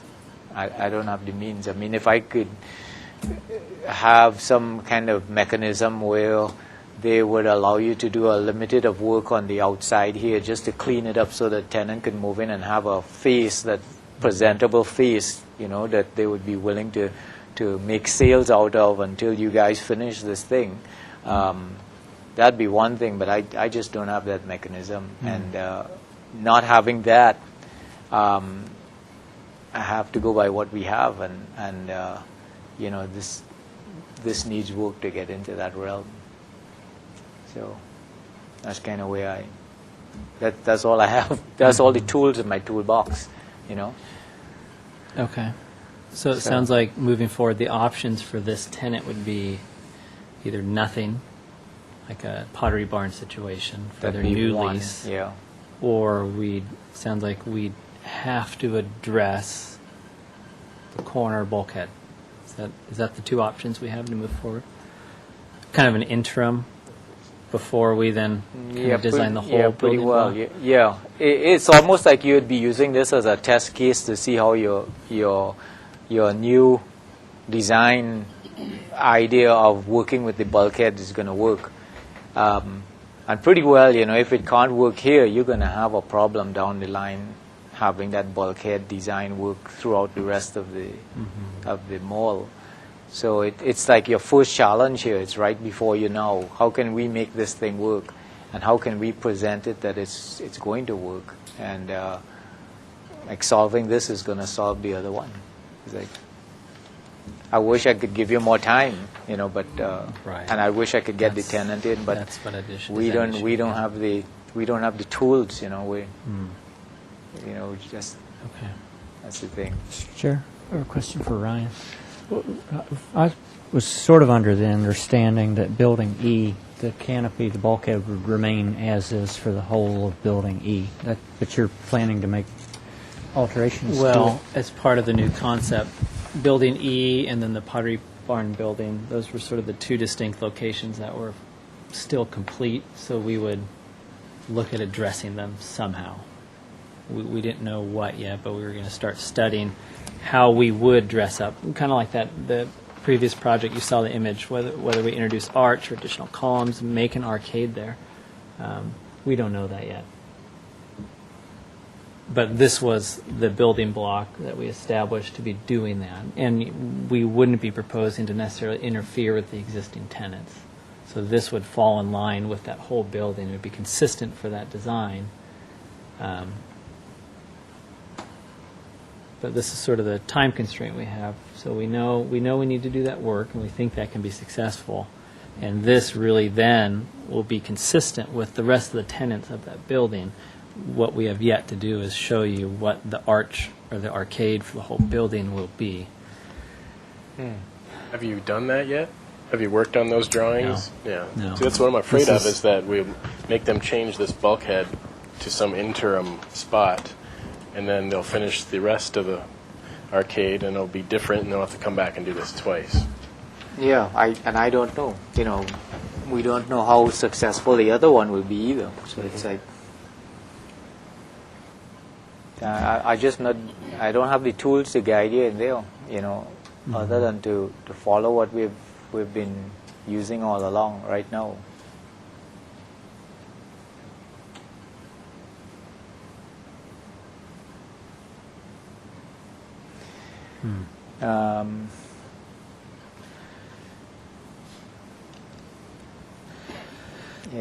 You see, one of the things that I have to really consider here is that we have to be also careful that we don't set a precedent.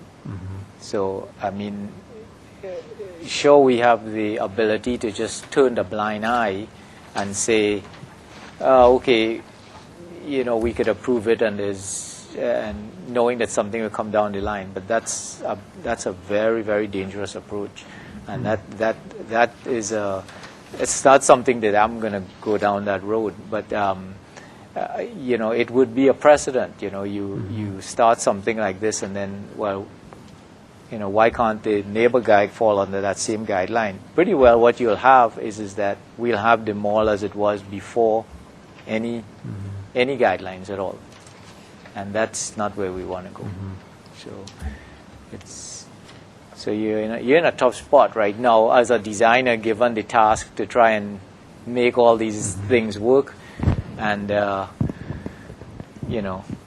And I know from a management point of view, you need to make money. Let's get a new tenant in there, right? Mr. Chair, how can we help guide the applicant right now so that he can get there? I guess that's a question in my mind. I think the thing for them to ask themselves is how serious how serious are they on this scheme of the overhang and the columns, the colonnade, making this thing work in the previous presentation that they made.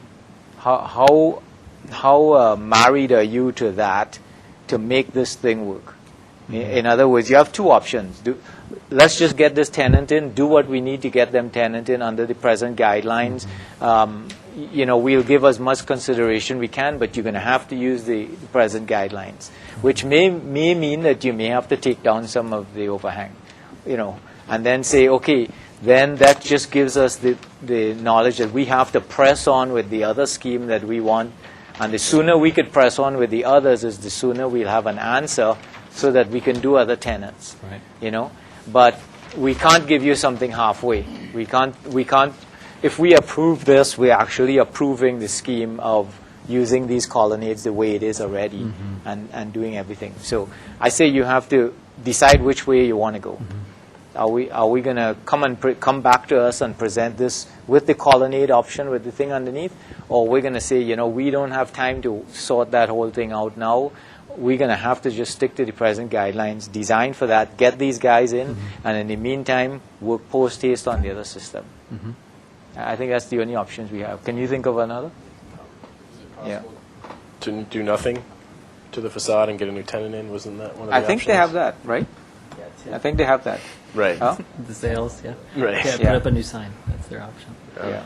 Right. Yeah, and that's hard for them to move in. I mean, they have an image, I mean, they have a brand. They want to protect that brand. Unlikely.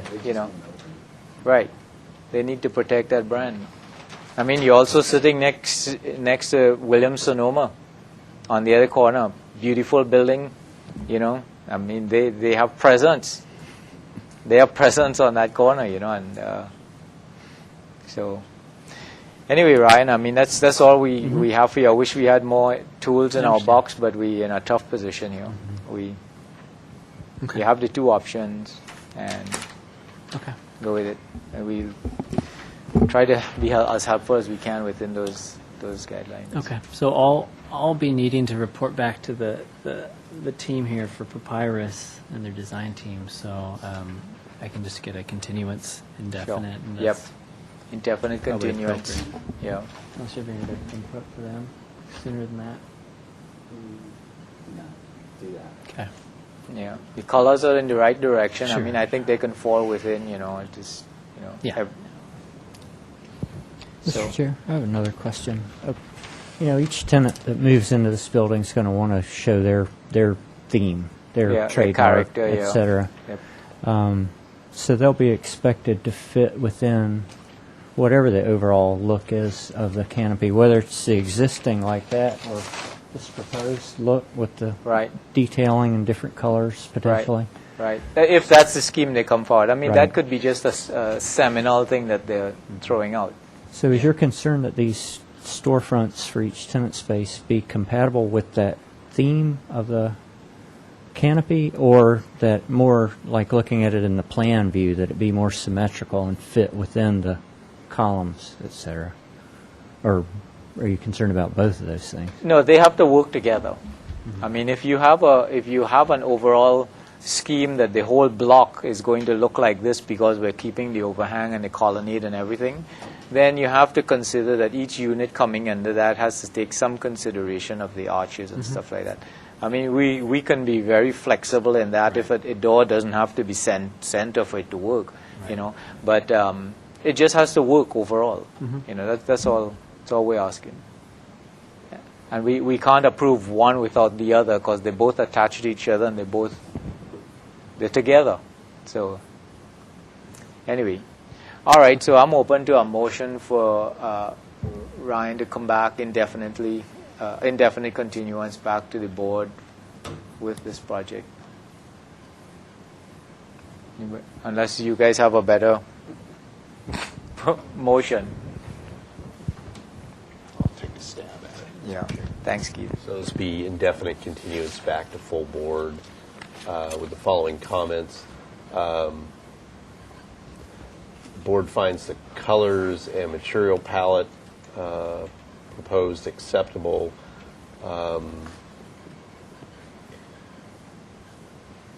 Would like to see study of the tenant facade in relationship to the surrounding bulkhead in conjunction with the existing guidelines.